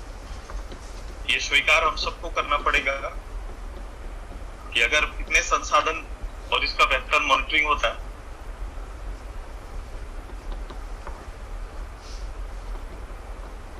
तो भी है, जो रोज हम अपने लोगों को खो रहे हैं, इतने लोगों को खो चुका, ये स्थिति ना हो। आज हम कर सकते हैं। मैं प्रेजेंट पे ही आता हूँ, क्योंकि ऐसे स्थिति में हम उन बातों पे ना जाके आज कितना बेहतर कर सकते हैं उस पर हमको फोकस करना है। और मेरा फोकस पूरा है, मैं आदरणीय मुख्यमंत्री जी से यही चाहूंगा कि सबसे पहले जो हॉस्पिटल रांची के इर्द गिर्द में, चूंकि सबसे ज्यादा संक्रमण रांची के आस में, इसके बाद कई मुख्य जिले हैं, जैसे खासकर जमशेदपुर, बोकारो, धनबाद, चाईबासा, ये हजारीबाग, रामगढ़, ये सब जिला प्रमुख रूप से ज्यादा संक्रमित और प्रभावित है। और हर जगह का मरीज रांची सेंटर करना चाहता है। जो भी घबराहट इतनी है, भाई इतना है कि वो रांची तो मैं पूरा 5-7 दिन तक जितने लोगों से मैं मिल रहा हूँ, वो संक्रमण का चेन को वो खुद वाहन कर रहे हैं और खुद बढ़ाने का काम कर रहे हैं। तो इसको रोकने का सबसे पहले प्रयास करना चाहिए कि जैसे ही पहला सैंपल आ जाता है, पहले तो इसका टेस्टिंग और रिपोर्ट जल्दी आए, और यदि सैंपल हो गया तो उसी दिन से उनको क्वारंटाइन रहने की हिदायत दी जाए। और ये ब्लॉक लेवल पर जिस तरह से सख्ती से पिछले बार किया गया था, उस तरह से फिर से किया जाए, ताकि नीचे लेवल में इस चेन को हम लोग रोक सकते हैं। ये जो सबसे जरूरी है, जो मरीज है इनके लिए हम लोग दे सकते हैं, लेकिन सबसे जल्दी हम इसको रोकने का जो प्रयास है, उसमें सबसे पहले हम लोग को कदम उठाना चाहिए। कल ही और आज के अखबार में आपने देखा कि जो लोग बाहर से आ रहे हैं, क्योंकि पिछले बार इसी का डर था कि लोग बाहर से आएंगे, संक्रमण लेके आएंगे, तो उसके लिए मुस्तैद थे। हमारी सरकार में सभी लोग माइंड मेकअप थे कि जो लोग आएंगे वो में भी जो भी एक संक्रमण नहीं भी है तो लोग एक सबकी दृष्टि से उसको देखते थे और लोग खुद से सावधान हो जाते थे। लेकिन अभी की परिस्थिति है कि आप देखे होंगे कि एक पिछली ट्रेन का किस्सा हुआ कि एक ट्रेन पूरी भरकर चली मुंबई से, यहाँ आते आते उसके 8, 10, 15, 20 ही लोग बचे थे। दूसरा, कल की जो घटना घटी है जिसमें लगभग 1700 यात्री आते हैं, 662 का जांच हो पाता है, 1088 यात्री बिना जांच करके अपने घर को चले जाते हैं। ये कौन लोग थे, इनका टिक डिफाइन करिए। और डिफाइन करने के बाद पिछले बार की तरह जैसे घर जाके खोज के लोग चिन्हित करते थे शासन के लोग या जो स्वास्थ्य कर्मी, उस तरह से इनको चिन्हित करना पड़ेगा। लोग बस से आ रहे हैं, ट्रेन से आ रहे हैं, जिससे भी आ रहे हैं उनको चिन्हित करके उनको क्वारंटाइन में रखना पड़ेगा। पंचायतों को क्वारंटाइन सेंटर जैसे बनाया गया था, स्कूलों को बनाया गया था, फिर से ये तैयारी हमको तुरंत कर लेनी चाहिए। ये मेरा आदरणीय मुख्यमंत्री जी से सलाह है। मैं इसके अलावा जो रांची में जो भी जैसे सदर हॉस्पिटल रिम्स, चूंकि आपने कितनों कहे तो आपने देखा होगा कि माननीय जो एक हमारी हजारीबाग के एक अपने सामने अपने परिवार को खोते हुए आपने वो दृश्य को जरूर देखा होगा। हमारे चूंकि स्वास्थ्य मंत्री भी शायद उसी के सामने थे और ये घटना घटी थी। तो ऐसा आपने अभी हम लोग ने गिरधारी बोजू जी जो हमारे इतने बड़े साहित्यकार थे जिनको हम सभी लोगों ने खोया, न्यूज आई है कि 10 हॉस्पिटल वो में, ये तो एक आम लोगों के बीच में आम लोग एक थोड़ा रांची का मैं चाहूंगा कि सरकारी अधिकारी ये डिफाइन हो, जरूरत पड़े तो आप पॉलिटिकल लोग भी उसमें हम सभी लोगों को एक सेंटर का केवल सरकारी अधिकारी के सेंटर को, जैसे अभी दीपक भाई कह रहे थे कि पॉलिटिकल वर्कर्स को हम लोग को तैयार रहना पड़ेगा। मैं भी हमारे 81 जो MLAs हैं, पार्लियामेंट मेंबर हैं, ये भी सोशल वर्कर हैं। सोशल वर्कर पूरी के साथ सुरक्षा के साथ मॉनिटरिंग में गवर्नमेंट के साथ कैसे साझा कर सकते हैं, उनको भी इस काम में और इस अभियान में हम लोग लगा सकते हैं, ताकि पॉलिटिकल लोग का गाइडलाइन हमेशा जो सरकारी कर्मचारी होंगे, कर्मी होंगे, डॉक्टर्स होंगे, उनके बीच कोऑर्डिनेट करने में बड़ी सुविधा होगी। तो इनका भी हम लोग इस्तेमाल कर सकते हैं। इसके नीचे भी जाएंगे तो पंचायत के निवर्तमान जो मुखिया, जिला परिषद है या फिर पंचायत समिति, इनका भी उपयोग, ये वॉलंटियर्स है, ये हैंड्स है जो मरीज के बीच में और सरकार के बीच में एक बड़ी भूमिका अदा कर सकते हैं। मैं आग्रह करूंगा कि दवाइयों की कमी, ऑक्सीजन की कमी और खासकर जो दवा जो एक काफी सीरियस ही के लिए रेमडेसिविर करके ये जो इसका एक बड़ा कमी मैं व्यक्तिगत रूप से ये उपलब्ध है या कहाँ से मॉनिटरिंग हो रहा है, ये कहना इससे ज्यादा जरूरी है कि कई हॉस्पिटल में डेली आप चेक करा लो कि कितने मरीज इस इंतजार कर रहे हैं कि ऑक्सीजन नहीं है या फिर आपका ये जो मैंने जिस दवा का उल्लेख किया वो दवा उपलब्ध नहीं है। इस तरह से आपको मिलेगा। बेड के लिए आप हॉस्पिटल के बाहर अपने किसी भी गवर्नमेंट को भेज दीजिए, सदर हॉस्पिटल और रिम्स का। इसको हम तो कहेंगे कि इसका बुलेटिन केवल जारी ना हो, इसका जिस तरह से वहां पर सेवा दे रहे हैं वो भी इतने लोग वहां पर वेटिंग रूम में खड़े हैं, इसको भी आप अपने जगह से जैसे वर्चुअल हम और आप बात कर रहे हैं, इस रूप से मॉनिटरिंग, जनप्रतिनिधि भी मॉनिटरिंग कर सकते हैं, मेरे पदाधिकारी भी बैठ के मॉनिटरिंग कर सकते हैं, ताकि किसी को डाटा बताने की जरूरत है, जो सूरत हाल सीधे बयां हो जाएगा। तो ये आपसी या फिर डाटा पर जाके वाहवाही का समय नहीं, बल्कि एक पैर पर खड़ा होकर सोल्जर की तरफ से काम करने का, चूंकि अभी ईश्वर से ज्यादा भूमिका डॉक्टर्स की हो गई है, कर्मियों की हो गई है, नर्स की हो गई है, जितने भी हेल्थ वॉलंटियर्स हैं उनकी भूमिका हो गई है। तो उनको सुरक्षित रखते हुए मैं भी जितना बेहतर हम लोग दे सके, ताकि जो भयावह स्थिति लगातार 8-10 दिन से रांची में देखने को मिल रहा है, ये देखने को ना मिले। और इसमें जिस तरह का सपोर्ट सरकार को हमसे अपेक्षा होगी, हमारे दल से अपेक्षा होगी, हम लोग सरकार के साथ उपलब्ध रहेंगे। ये सेवा के लिए हम लोग तैयार रहेंगे। धन्यवाद। धन्यवाद सर, आपने ठीक कहा कि जो संक्रमित हो गए हैं उनका अच्छे से इलाज हो और जो स्वस्थ हैं उनकी चेन तोड़ी जाए। पहले में सरकार की भूमिका है, दूसरे में आम जनता की भूमिका है। सर धन्यवाद। अब मैं अनुरोध करना चाहूँगा श्री अभय सिंह, अध्यक्ष राष्ट्रीय जनता दल को, कि वे अपने विचार व्यक्त करें। श्री अभय सिंह तथा जनता की आवाज बनने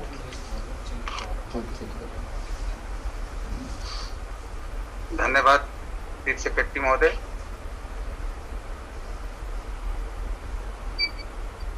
झारखंड के लोकप्रिय मुख्यमंत्री माननीय हेमंत सोरेन जी द्वारा सर्वदलीय जो बैठक इसके कोरोना के फर्स्ट काल में भी सर्वदलीय बैठक बुलाई गई थी।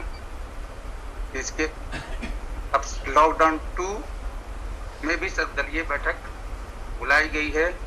इसके लिए राष्ट्रीय जनता दल की ओर से माननीय मुख्यमंत्री जी को बहुत बहुत बधाई देते हैं कि इन्होंने सब लोगों को, सभी पार्टी के लेकर के, सभी जन सेवकों को लेकर के जो इन्होंने जो कोरोना वन फेज में जो इन्होंने जो काम किया और काम करने के फलस्वरूप माननीय मुख्यमंत्री जी ने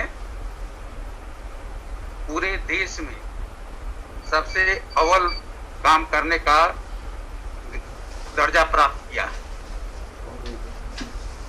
कोरोना काल 2 में माननीय मुख्यमंत्री जी ने सर्वदलीय बैठक बुलाई है और प्रथम बार जो कोरोना काल में जो जिस तरह लोगों में जो भय था और जिस तरह लोग कॉन्शस थे, सभी समाज के लोग, सभी पार्टी के लोग जिस तरह कॉन्शस थे और सभी वर्ग, सभी जो पार्टी के लोग और खास करके जनता जितना भयभीत थी, इस काल में जो जनता जो है उस तरह भयभीत नहीं हुई। मगर आज जो संक्रमण काल है वो पहले से बहुत अधिक है, तीव्र गति से संक्रमण काल आया है। निश्चित तौर पे राष्ट्रीय जनता दल माननीय मुख्यमंत्री जी के जो भी निर्णय होगा उससे राष्ट्रीय जनता दल सपोर्ट करती है। हमने चाहे रामेश्वर उरांव जी का जो बयान आया है, चाहे आपका सुप्रियो जी का बयान आया है, चाहे आपका सुरेश महतो जी के जो बयान आया है, दीपक प्रकाश जी का जो बयान आया है, निश्चित तौर पे जो होना चाहिए, जो इन्होंने जो देखा है कि एक तो आया है कि निकट रांची को सब लोग, जहां भी झारखंड के लोग सब लोग जैसे ही संक्रमित हो रहा है तो संक्रमण का जो दायरा जो है 5 से 7 दिन का जो रिपोर्ट आ रहा है, इससे लोगों में भय और व्याप्त हो जा रहा है। लोग भयभीत हो जा रहे हैं और जिसके कारण लोग जो है बेड को पहले ऑक्युपाई करने का प्रयास कर रहे हैं।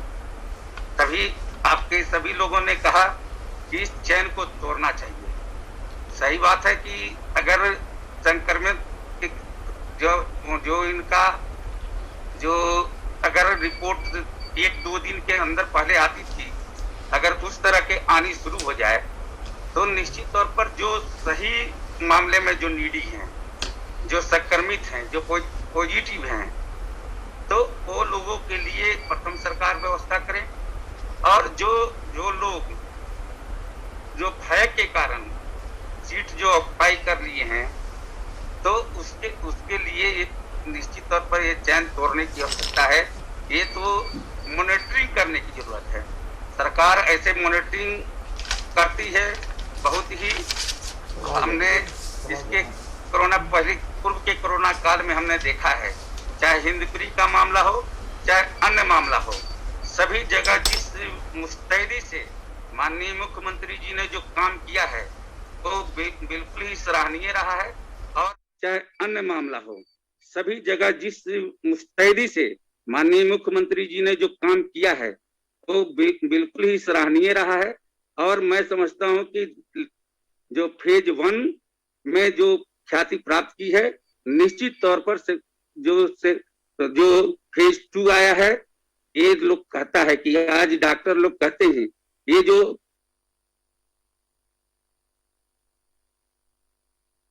हवा में भी फैल गई है। इस तौर पे पहले जो फेज 1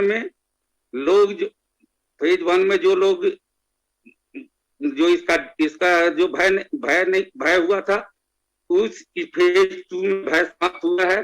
निश्चित तौर पर जो सब लोगों ने कहा है कि पहले तो लोगों का जो प्रथम चॉइस होता है कि राजधानी में जहां कहीं भी होता है तो राजधानी में रिम्स में हो, चाहे सदर हॉस्पिटल हो, चाहे जो अन्य जो अच्छी हॉस्पिटलें हैं, उन हॉस्पिटल अगर लोग लगता है कि यहाँ काम नहीं, इलाज नहीं अच्छा हो रहा है, तो सब लोग पैरवी करते हैं कि नहीं, हमको दूसरे जगह इसका कहीं न कहीं बेड दिलवाया जाए। तो ये तो बेड की तो कमियां का जो पूर्ति सरकार ने कर रही है, जो आपका जो डाटा आपने दिया है, निश्चित तौर पर आपका जो वर्क है, वर्क जो आपने जो जिस लगन से आप काम करते हैं वो बिल्कुल ही सराहनीय है।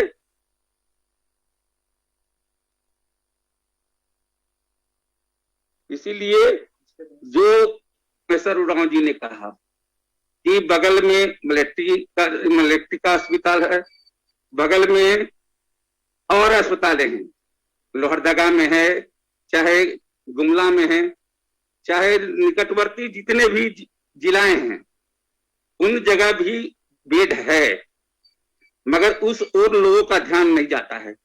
सबका ध्यान है कि राजधानी में अच्छे डॉक्टर हैं, यहाँ अच्छे से इलाज होगा।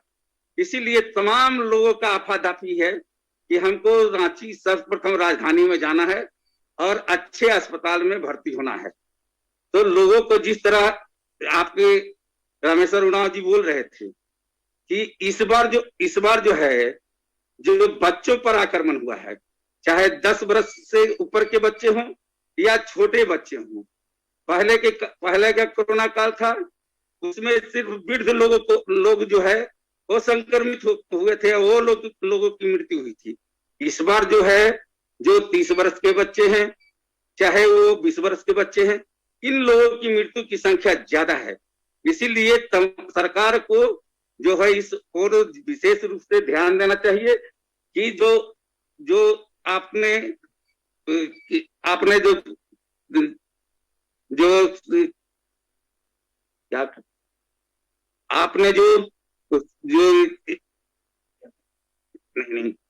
आपने इसके पहले जो अगल बगल में क्वारंटाइन सेंटर जो बनाया था,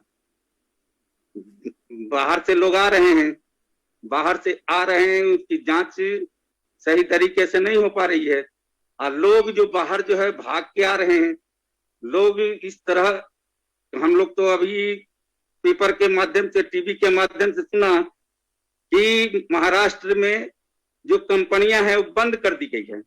अब बंद करने के कारण वहां के जितने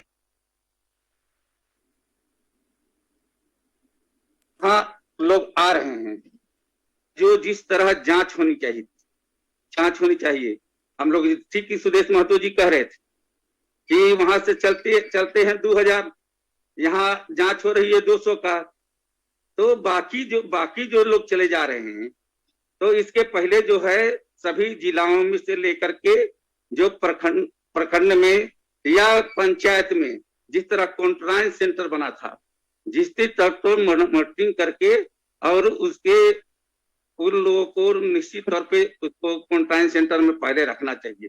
इसके पहले जल्दी कंक्लूड किया जाए। इसके कारण माननीय मुख्यमंत्री जी ने अपने सफलता अर्जित किया है। हेलो, हाँ, आपकी आवाज आ रही है सर, थोड़ा जल्दी कंक्लूड कर दिया जाए सर। अच्छा, तो ये जो प्रक्रिया है, तो बाकी सभी लोगों ने सुझाव दिया है, दीपक प्रकाश जी ने सुझाव दिया, रामेश्वर उरांव जी ने सुझाव दिया है, आपके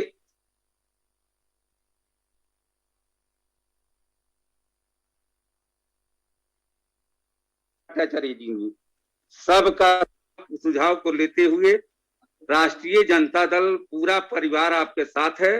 इस कोरोना संक्रमण काल में पूरा राष्ट्रीय जनता दल परिवार आपके साथ, जो भी निर्णय आप लीजिएगा उस निर्णय के साथ राष्ट्रीय जनता दल है।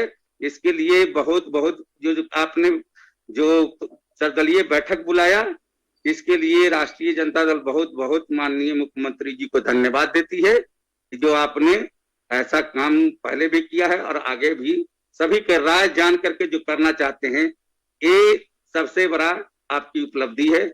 बहुत बहुत धन्यवाद।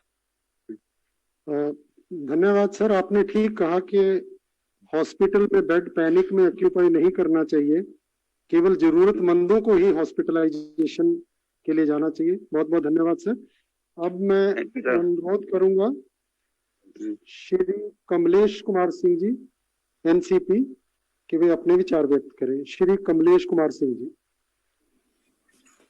हेलो हेलो, आपकी आवाज आ रही है सर, आपकी आवाज आ रही है। माननीय मुख्यमंत्री जी को प्रणाम और माननीय मुख्य सचिव साहब को भी मेरा प्रणाम। और आप एनसीपी परिवार को आमंत्रित किए, इस विकट घड़ी में हम लोग सरकार के साथ हैं।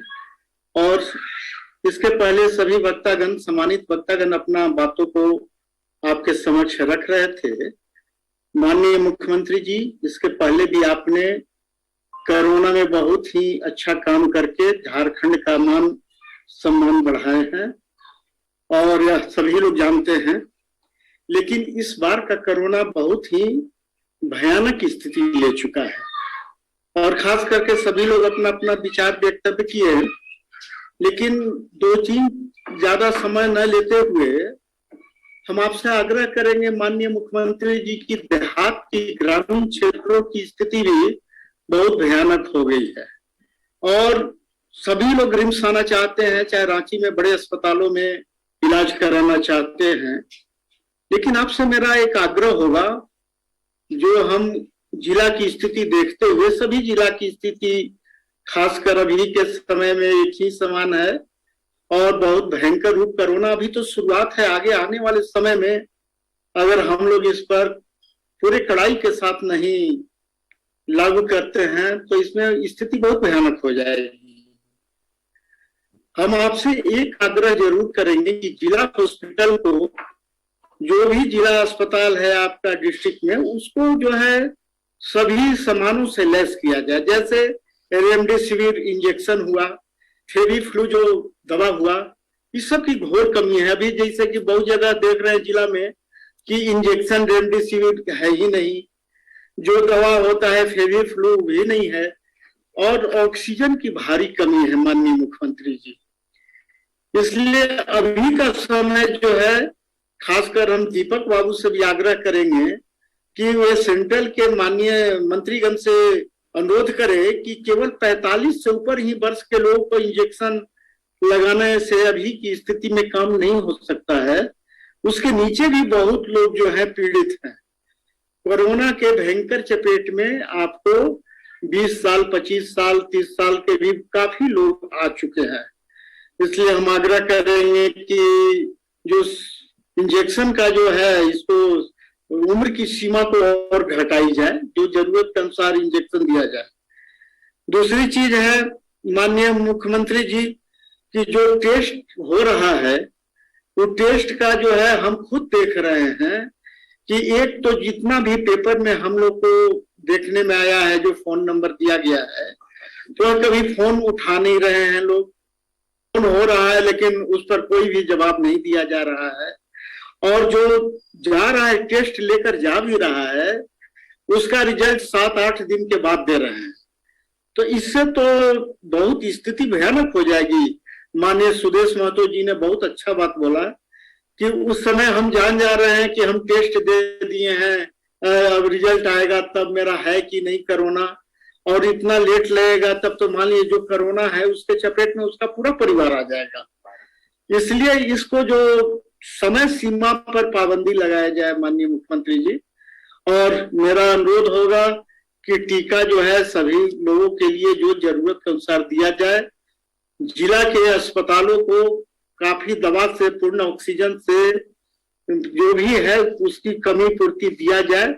और मेरा एक रिक्वेस्ट है कि छत्तीसगढ़ के तरह माननीय मुख्यमंत्री जी इंडोर स्टेडियम में भी बेड की व्यवस्था कराई जाए, ऑक्सीजन की व्यवस्था कराई जाए और दवा की, क्योंकि आने वाले समय में स्थिति बहुत भयानक होते जा रही है और उसको कैसे कंट्रोल करना है। हम जानते हैं कि आप एक युवा और पूरे कर्मठ मुख्यमंत्री हैं और आपका नेतृत्व में सभी दलों के सहयोग से, चाहे वह बीजेपी हो, चाहे आरजेडी हो, चाहे कम्युनिस्ट हो, चाहे आरजेडी हो, चाहे एनसीपी हो, सभी लोग आपके साथ हैं।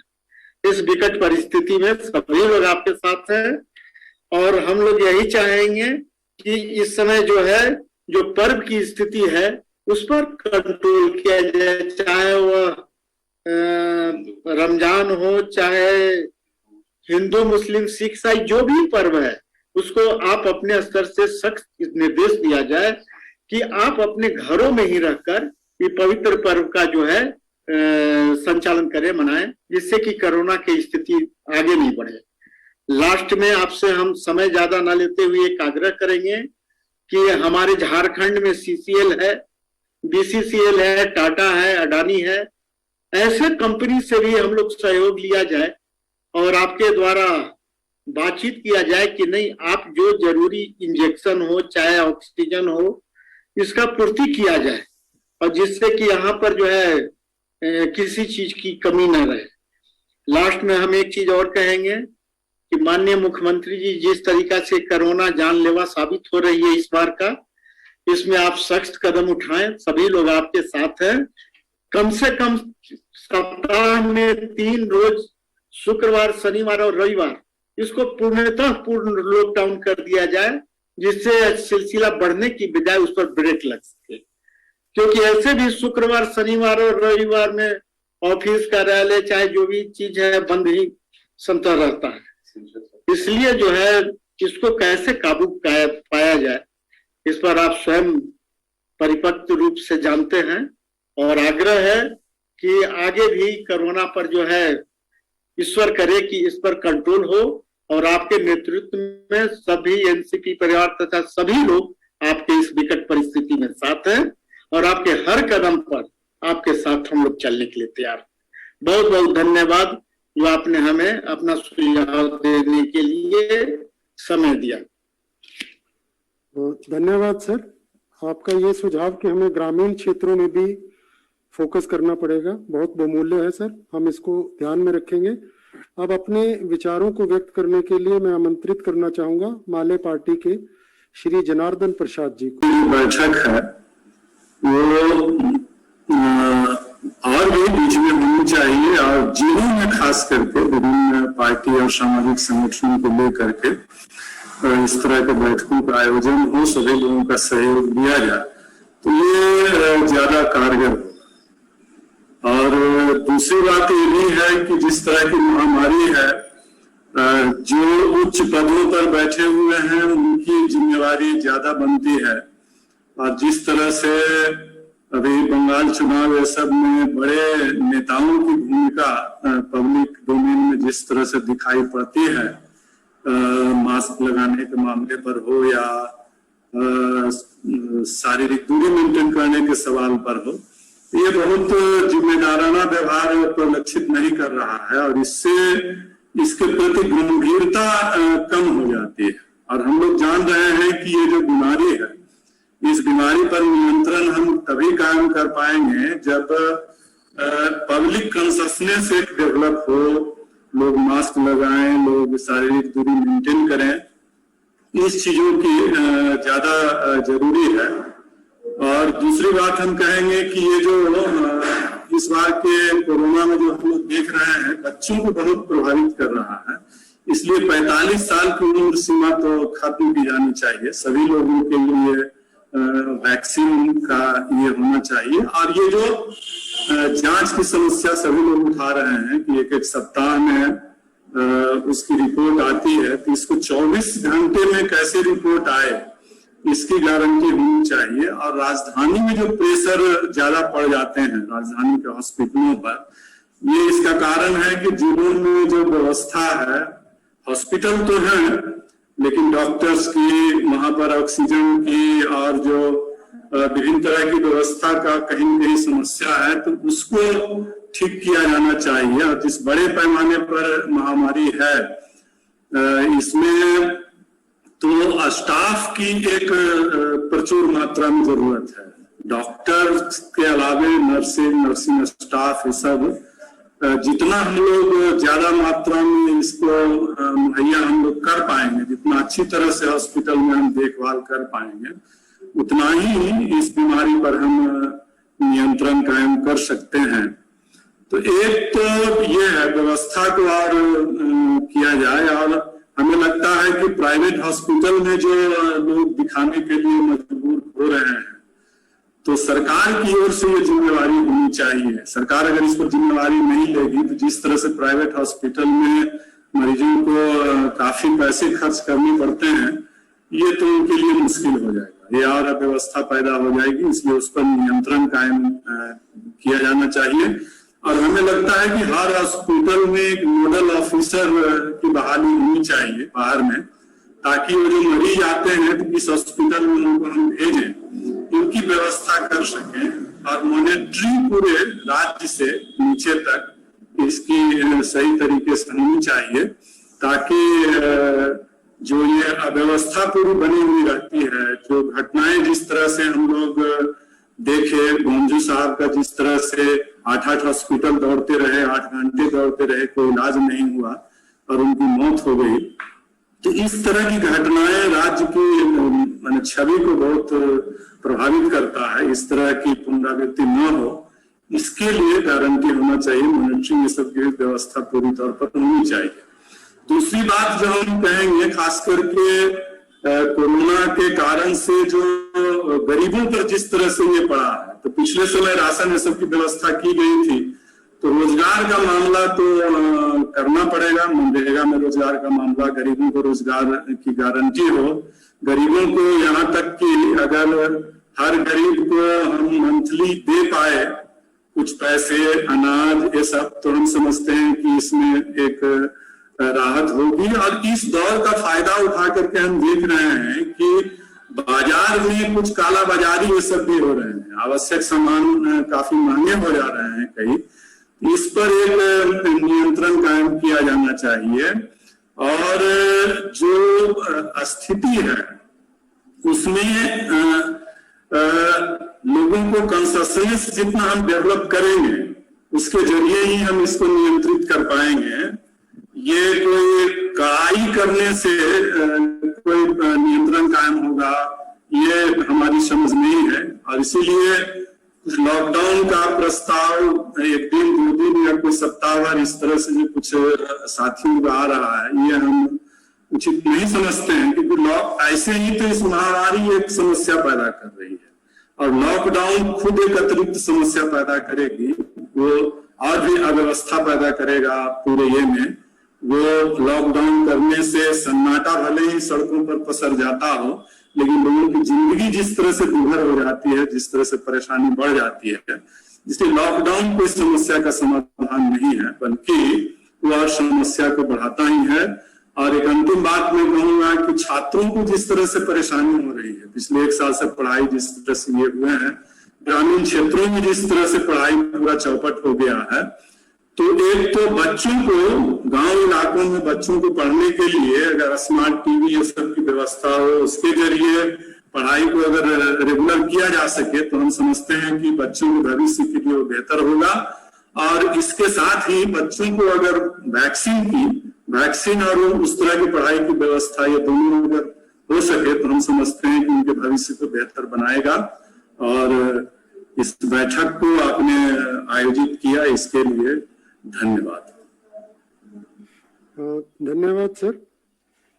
आपने ठीक कहा कि कोविड अप्रोप्रिएट बिहेवियर के लिए कड़ाई से ज्यादा जरूरी है कि जनता सहयोग करे, तभी चेन टूटेगी। धन्यवाद सर अपने विचारों के लिए। अब मैं आमंत्रित करना चाहूंगा मार्क्सिस्ट पार्टी के श्री हलधर महतो जी को कि वो अपने विचार व्यक्त करें। श्री हलधर महतो जी।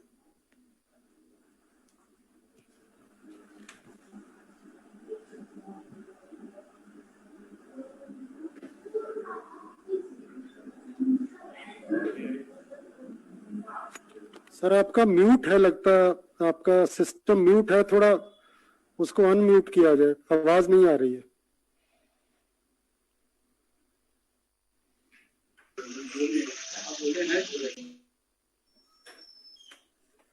आपका कंप्यूटर अनम्यूट है, म्यूट है। आज तो नहीं, पिछले 2-4 दिन 10 हॉस्पिटल में गए थे, पिछले 3-4 दिन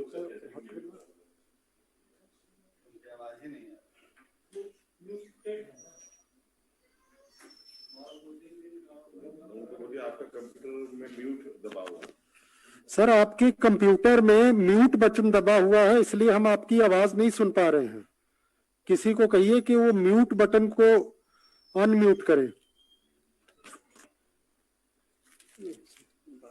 और हॉस्पिटल्स के नाम पढ़िए सर, सब प्राइवेट है। जिन हॉस्पिटलों के नाम लिखे हैं ऊपर,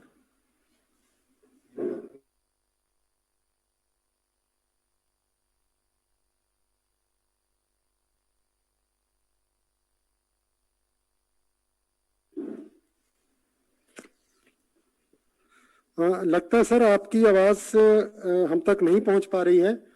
आप कृपया करके किसी का सहयोग लेकर के उस सिस्टम को ठीक करें। तब तक मैं आमंत्रित करना चाहूंगा श्री गोपीकांत बख्शी CPIM से। सर आप अपने विचार व्यक्त करें। श्री गोपीकांत बख्शी जी।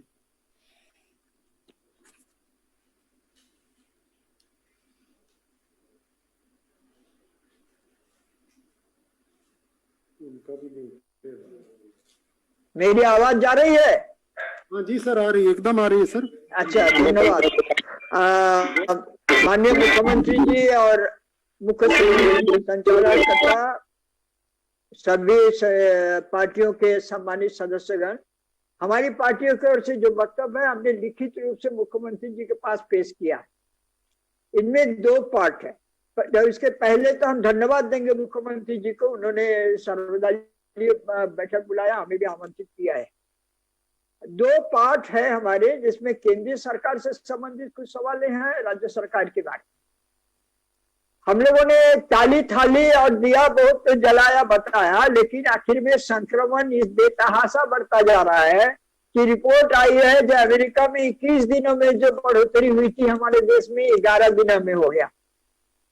और हम समझते हैं कि केंद्रीय सरकार खाली ये आम जनता पर दोष देकर के या राज्य सरकार पर दोष देकर जो ये प्रोटोकॉल को नहीं मान रहे हैं, तो ये ऐसे वो जिम्मेवारी से हट नहीं सकते।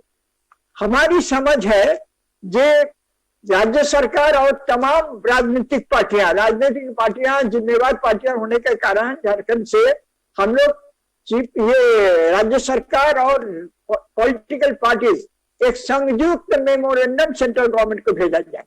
उनके मुद्दे क्या है, मैं आपके सामने बातों को मुख्तसर में रख रहा हूं। मैंने लिखित भेजा इसलिए कि ज्यादा समय हम नहीं लेंगे।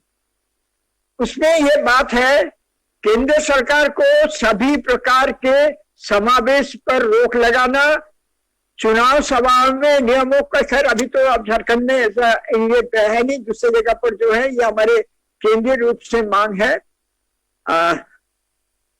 प्रवासी मजदूरों के सवाल, उनको अपने घरों तक निःशुल्क पहुंचाने के लिए केंद्रीय सरकार की ओर से विशेष रेलगाड़ी, पिछले बार आपका राज्य सरकार ने बहुत ही सराहनीय काम किया, हवाई जहाज से ट्रेन से लोगों को ले आया। इस बार हम लोग का ये मांग है, पिछले बार बहुत से लोग रास्ते में तो उनका निधन भी हुआ, जान से हाथ धोने पड़ा। तो हमारी मांग है रेलगाड़ियों की व्यवस्था होनी चाहिए। स्वास्थ्य सुविधाओं का विस्तार करने के लिए केंद्रीय सरकार द्वारा अतिरिक्त संसाधन मुहैया करना है राज्य सरकार को, तथा प्रधानमंत्री केयर्स फंड में जमा सभी राशि दिया जाना चाहिए इन कामों में। तात्कालिक जरूरत को ध्यान में रखते हुए जन टीकाकरण कार्यक्रम में तेजी लाना चाहिए। मौजूदा स्थिति आम लोगों की आजीविका को भी गंभीर रूप से प्रभावित कर रही है, उन पर और ज्यादा तकलीफें लाद रही है। केंद्रीय सरकार द्वारा सभी जरूरतमंदों को प्रति माह ये हमारी पार्टी के केंद्रीय कमेटी की मांग है। पूरे देशव्यापी हम लोग ये मांग को उठा रहे हैं, झारखंड से भी उठाना चाहते हैं। प्रति माह तमाम जरूरतमंदों को 7,500 रुपया नगद सहायता तथा निःशुल्क खाद्यान्न वितरण के तहत अविलंब राहत देने की जरूरत है, क्योंकि हम समझते हैं बाजार जो संकुचित हो रहा है उसके पीछे आम जनता के पास खरीदारी की क्षमता नहीं है, रोजगार नहीं है, और लोग खाली राशन का चावल गेहूं मिलने से होगा, नमक ये तेल के लिए तो कुछ पैसा चाहिए। तो ये हमारी ये मांग है जो हम लिखी 7,500 रुपया नगद भुगतान करने का और निःशुल्क जो आपका है खाद्यान्न देने के सवाल, अविलंब एक शहरी रोजगार गारंटी कार्यक्रम भी प्रारंभ करना चाहिए शहर के लोगों के ये बेरोजगारी को हटाने के लिए। हमारी पार्टी के ओर से प्रस्ताव है कि उपरोक्त न्यूनतम कार्यक्रम को युद्ध स्तर पर अमल में लाने के लिए राज्य सरकार एवं सभी राजनीतिक दलों की ओर से संयुक्त प्रस्ताव प्रधानमंत्री जी एवं केंद्र सरकार को भेजा जाए। जहां तक झारखंड सरकार के झारखंड की सवाल है, कुछ सवाल हम उठाना चाहते हैं। जैसे सरकारी अस्पतालों में सीटी स्कैन मशीन एवं ऑक्सीजन की गंभीर कमी है। चिकित्सकों की कमी के बारे में डॉक्टर रामेश्वर ओरांव साहब ने मंत्री जी ने वरिष्ठ मंत्री ने बातों को उठाया। ये बात सही है, किस तरीके से हम यूज कर सकते हैं मेडिकल स्टूडेंट्स वगैरह को, वो सरकार देखे। स्थिति को सुधारने के लिए अविलंब कार्रवाई जरूरी है। आंगनबाड़ी केंद्रों के बारे में भी डॉक्टर रामेश्वर ओरांव जी ने ये मंत्री जी ने सवाल को उठाया। हमारे भी है कि ये बंद कर दिया जाए। और देखो कि 3 साल के बच्चे यहाँ पढ़ते हैं और उनके परिवारों को सूखा राशन मुहैया किया जाए, ये जरूरी है। इस संबंध में आंगनबाड़ी कर्मियों एवं सहायिका संगठनों द्वारा सरकार को अपील भी की है। हमारा आग्रह है कि राज्य सरकार इस पर सोचे। सफाई कर्मियों की सुरक्षा उपकरण उपलब्ध कराने और उनके टीकाकरण निश्चित किया जाना जरूरी है। स्थिति की गंभीरता को देखते हुए माध्यमिक एवं उच्च माध्यमिक परीक्षाओं की तिथियों को भी आगे बढ़ाने की जरूरत है। आखिर में हमें यह कहना है, कोरोना काल में खाद्य सुरक्षा, स्वास्थ्य, रोजगार जैसे सवालों पर प्रशासन को मदद करने के लिए जिला स्तर पर राजनीतिक दल, जन संगठन और सामाजिक संगठनों को लेकर कमेटियों की गठित किया जाए। और आखिर में हम फिर हमारी पार्टी के राज्य कमेटी की ओर से माननीय मुख्यमंत्री जी को धन्यवाद देंगे, जिन्होंने ये सवाल को गंभीरता से लिया। हम लोग सभी को बुलाया, सभी का सुझाव लेकर आगे बढ़ना चाहते हैं। हमारी पार्टी आपके ये सरकार की तमाम सकारात्मक काम के साथ है। हम लोग चाहते हैं, जैसे पहले प्रस्ताव किया है, ये राज्य सरकार और तमाम दलों, सभी पार्टी के ये राजनीतिक दलों की ओर से संयुक्त प्रस्ताव प्रधानमंत्री महोदय को और केंद्र सरकार को भेजा जाए, ताकि ये जो बातें रखी गई है, मैंने जो लिखित प्रस्ताव हमारी पार्टी की ओर से दिए हैं, सब पार्टी को जो उपस्थित सदस्यगण को नहीं दिए हैं, इसीलिए मैंने मुख्तसर में पढ़ के सुनाया। अगर ये सरकार समझती है जरूरत है, अनुरोध होगा कि ऐसे जो उपस्थित है उनको पास भी इसको भेज दिया जाए। इसी बात के साथ फिर मुख्यमंत्री जी को धन्यवाद देते हुए मैं अपनी बातों को समाप्त करता हूं। धन्यवाद, जोहार। धन्यवाद सर। और अब अंत में सीपीआई के प्रतिनिधि को आमंत्रित करना चाहूंगा कि वे अपने विचार व्यक्त करें। सीपीआई।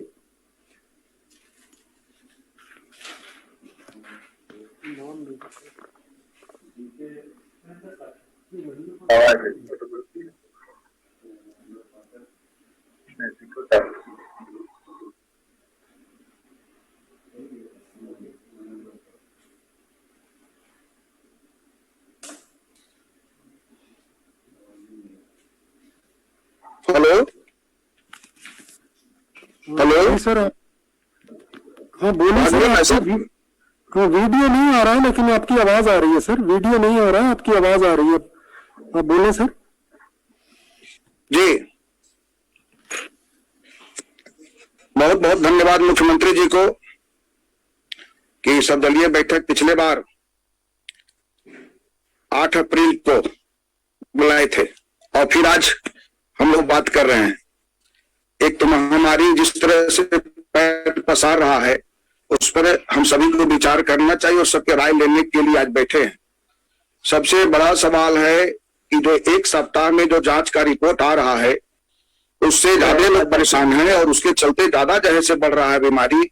हमको जितना जल्दी हो सके वो रिपोर्ट को कलेक्ट करना चाहिए और घर घर में ज्यादा से ज्यादा जाकर के हमें जो है से वो उसका जो जांच की प्रक्रिया है उसको भी तेज करना चाहिए। और दूसरी बात कि लॉकडाउन, कई साथियों ने कहा लॉकडाउन सख्ती से लागू करना चाहिए, लेकिन जिस तरह से लॉकडाउन पिछले बार हुआ था आम लोगों को भी परेशानी हुआ। प्रधानमंत्री ने ताली थाली बजवा करके कोरोना भगाने की कोशिश किया, लेकिन आज जो भयावह रूप धारण कर लिया है उस परिस्थिति में हम सभी की जवाबदेही बनता है कि इस पर सख्ती से हम लोग इस पर पालन करें। और माननीय मुख्यमंत्री जी से हम आग्रह करना चाहेंगे कि सख्ती की जरूरत है, लेकिन लॉकडाउन समस्या का समाधान नहीं हो सकता है। लॉकडाउन के से आम लोगों की भी जो आर्थिक स्थिति है, खास करके जो निचले तबके के लोग हैं, मध्यम वर्ग के परिवार के लोग हैं, वह काफी परेशान हो जा रहे हैं। उनकी आर्थिक स्थिति चरमरा गई है और जिसके चलते क्रय क्षमता बाजार भी समाप्त हो रहा है। इसलिए बहुत ही मुश्किल घड़ी में हम लोग हैं। ऐसी परिस्थिति में सख्ती जरूरत है और जो इलाज की प्रक्रिया है वह अगल बगल के जिलों में शिफ्ट करके उनको भी हम ऐसे सहारा ले सकते हैं उस जगह पर। और रांची पे, राजधानी में जो लोड बढ़ रहा है उसको अगल बगल के जिले में अगर उसको हम लोग शिफ्ट कर सकते हैं तो हमको लगता है कि ज्यादा राहत मिलेगा। और ऐसे सब तरह की सुझाव जो सभी लोगों को मिला है, मुख्यमंत्री जी ने सबको लेकर के एक साथ चले हैं और 1 साल का अनुभव है। लेकिन पिछले जिस तरह से जो डर था लोगों में लॉकडाउन का, या जिस तरह से अभी जो है वह डर समाप्त हो गया है, जिसके चलते आम लोग काफी परेशान है। बीमारी बढ़ रही है, बीमारी को रोक लगाने के लिए सख्ती की जरूरत है। और जहां जहां पर बीमारी बढ़ी है, जैसे रांची है तो रांची को हम लोग कर सकते हैं, रामगढ़ में कम है, जहां पर जिस क्षेत्र पे ज्यादा जो प्रभावित क्षेत्र है उसको हम लोग कर सकते हैं। पिछले बार जिस तरह से गांव में लोग करके लोग अपने आप को बचाव किया था, आज जो है से जो भयावह स्थिति है उसको हमको बचाने के लिए। दूसरी बात तो केंद्र सरकार 45 साल के जो लिमिट बनाया है वैक्सीन के लिए, उसको जरूरत जो है वैसे लोगों को जरूरी है।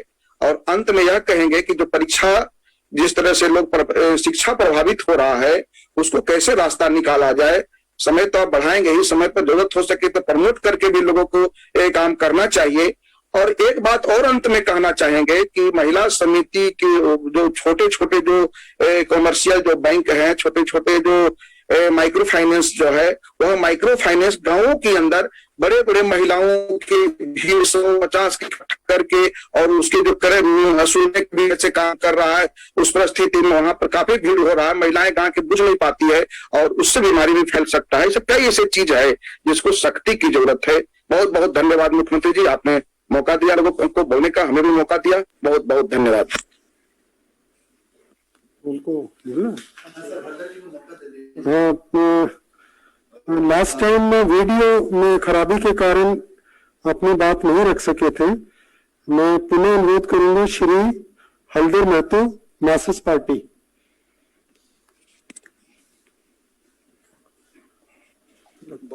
माननीय मुख्यमंत्री जी को धन्यवाद।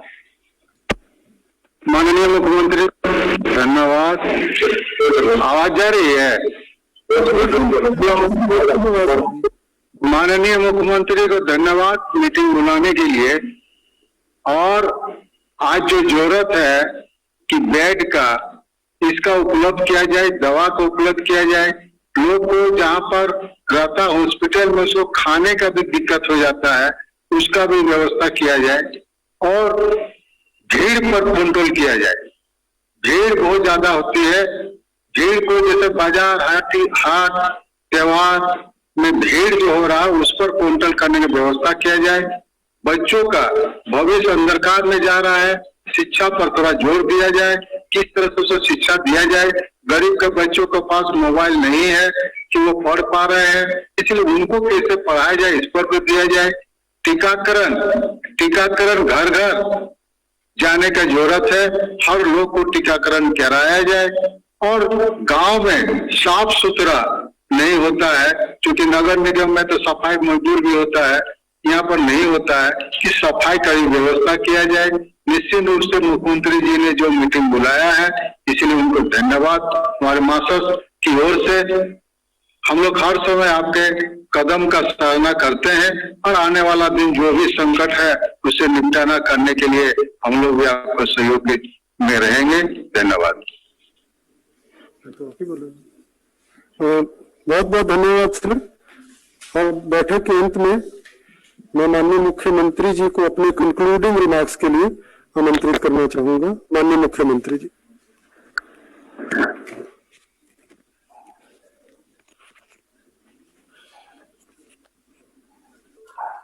आप सभी लोगों को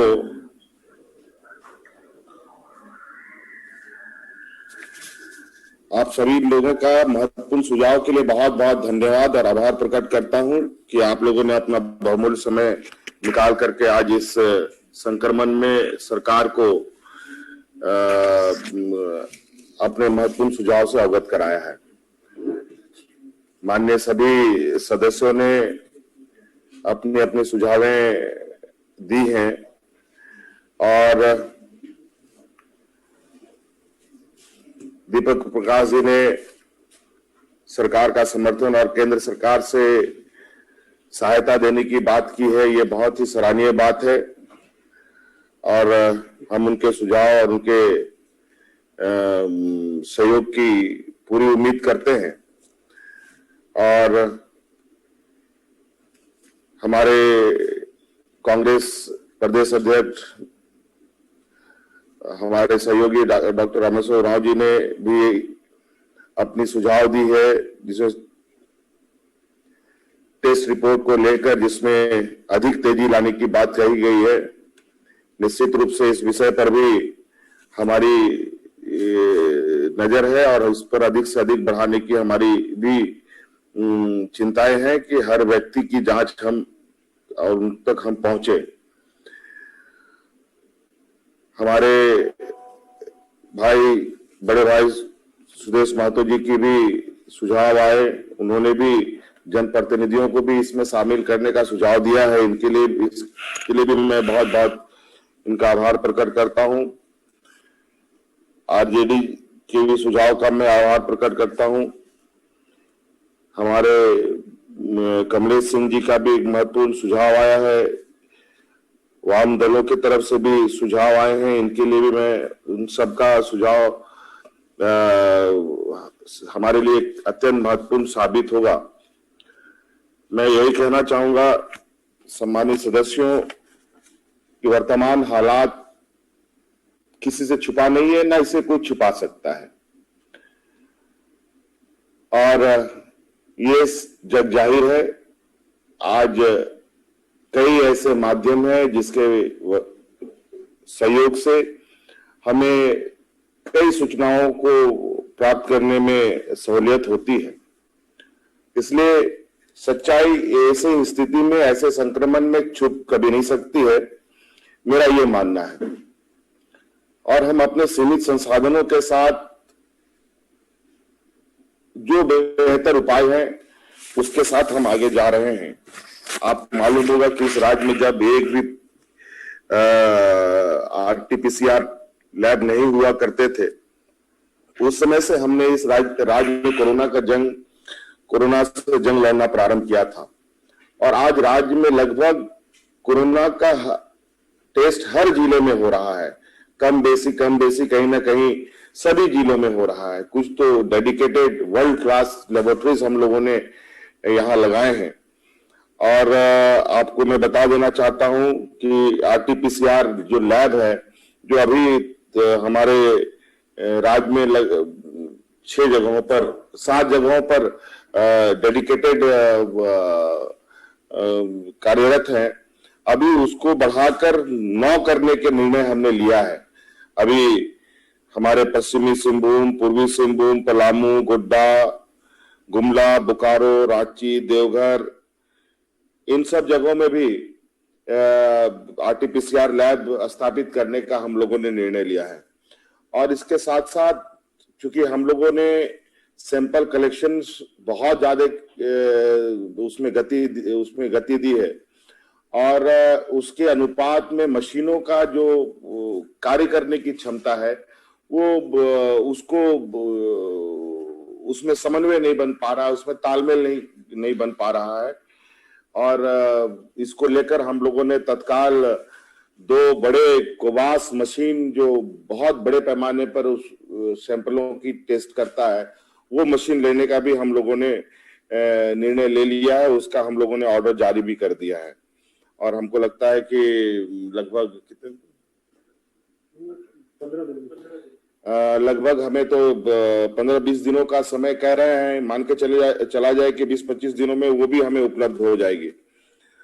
और हमने ये डायरेक्शन भी दिया है कि कम से कम हर जिले में 50 ऑक्सीजन युक्त बेड का उपलब्धता सुनिश्चित की जाए।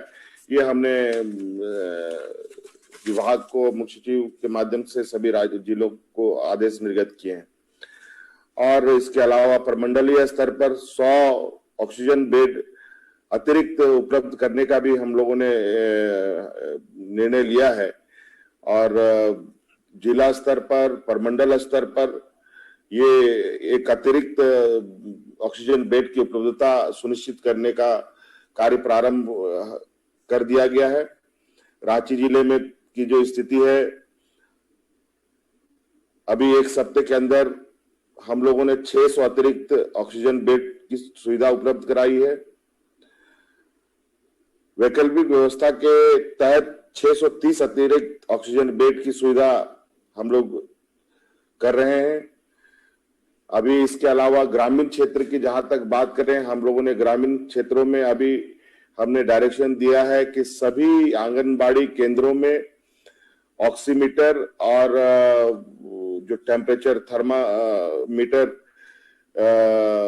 उपलब्ध कराया जाए। और एक मेडिकल किट हम लोगों ने तैयार किया है जिसमें इमरजेंसी दवाएं हैं, जैसे पैरासीटामोल हो या सर्दी खांसी बुखार जो सिम्टम्स हैं उसके को ध्यान में रखकर एक प्रिलिमिनरी क्यूरिंग के लिए हम लोगों ने एक पैकेट तैयार किया है जो हर व्यक्ति तक राज्य में बांटने का हम लोगों ने निर्णय लिया है।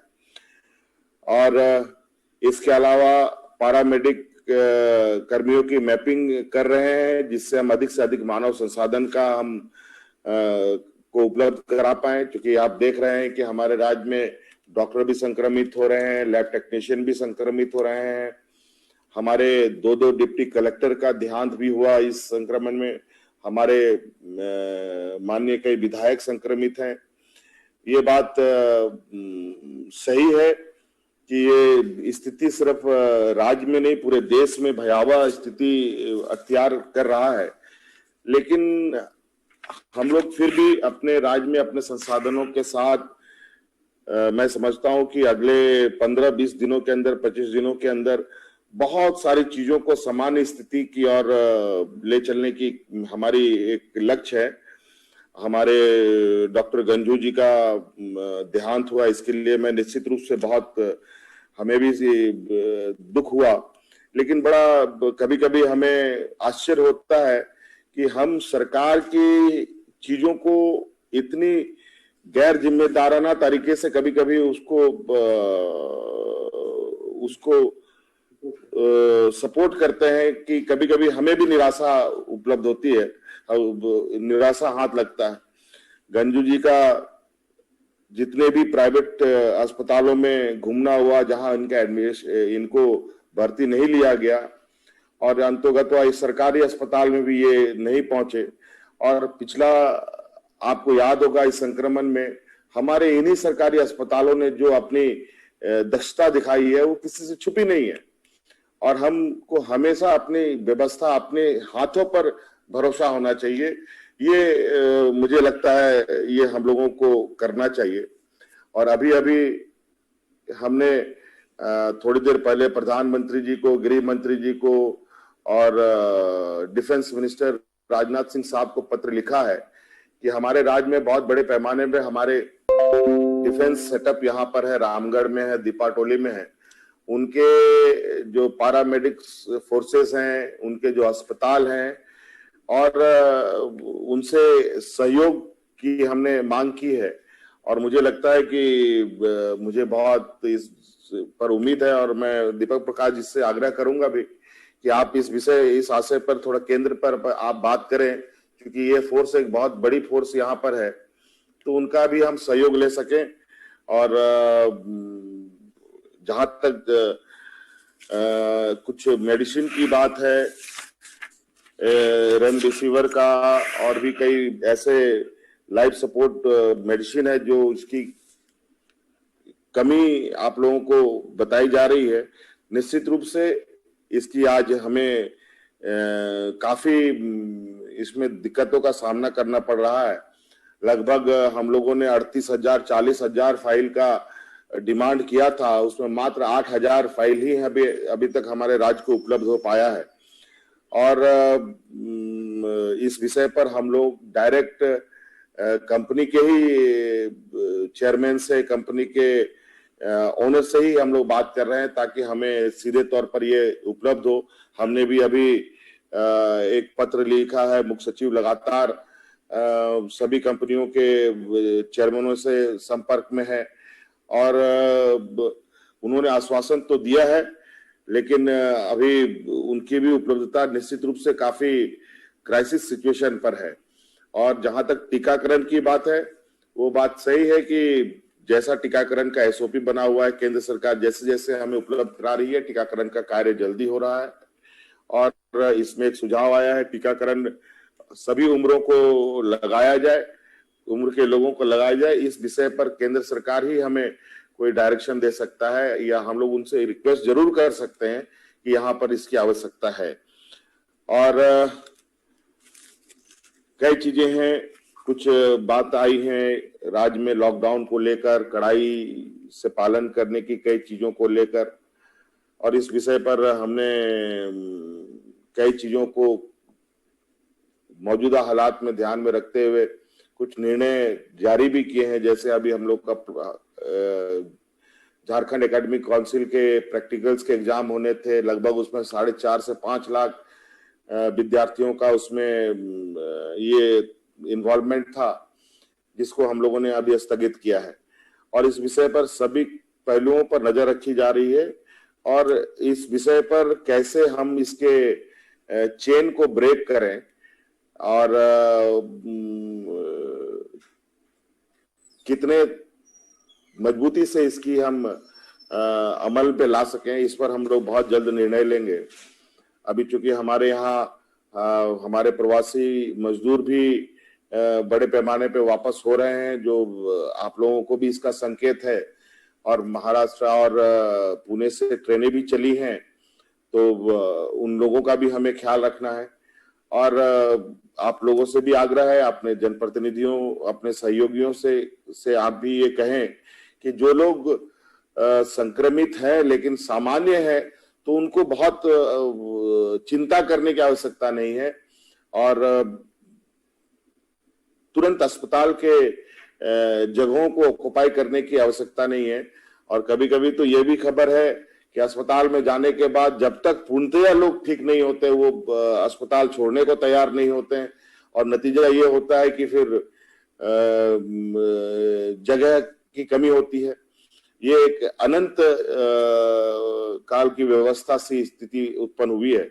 अब ये बात जरूर है कि ये संक्रमण है, ये एक ऐसा वक्त है जहां कोई भी चीजें परफेक्ट या ये नहीं हो सकता है कि इसके बाद यही सबसे बेहतर हो सकता है। इसलिए हम लोगों का प्रयास है और आप लोगों का सहयोग। अभी हमारे साहेबगंज के हमारे सांसद महोदय ने अपने सांसद फंड से वहाँ RT-PCR लैब बनाने का उन्होंने अपना योगदान दिया है। वहां पर बड़ी तेजी से लैब का निर्माण किया जा रहा है। तो उनके अपने निधि के अनुरूप जितना उनका सक्षम था वो उन्होंने किया है। उसमें सरकार भी उसको अब सहयोग कर उसको बड़ा लैब कर रही है।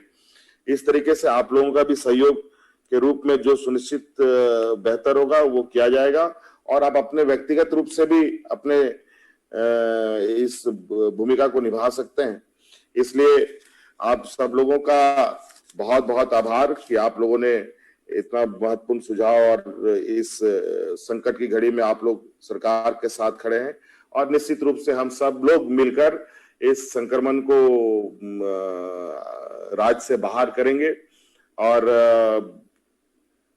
सब लोग शहर से लेके ग्रामीण क्षेत्र तक, चाहे किसान हो या आम नागरिक हो, यहाँ पर सभी लोगों के हितों की रक्षा करना राज्य सरकार की दायित्व है और हर दायित्व से ईमानदारी के साथ ये सरकार निभाने के लिए तत्पर है और बहुत जल्द ही आप लोगों को मैं समझता हूं कि हम लोग जिस रफ्तार के साथ काम कर रहे हैं उसमें हम लोग अपने राज्य को फिर सुरक्षित स्थिति पर लेके जाएंगे। बहुत बहुत धन्यवाद, सब लोगों को मेरी तरफ से जोहार।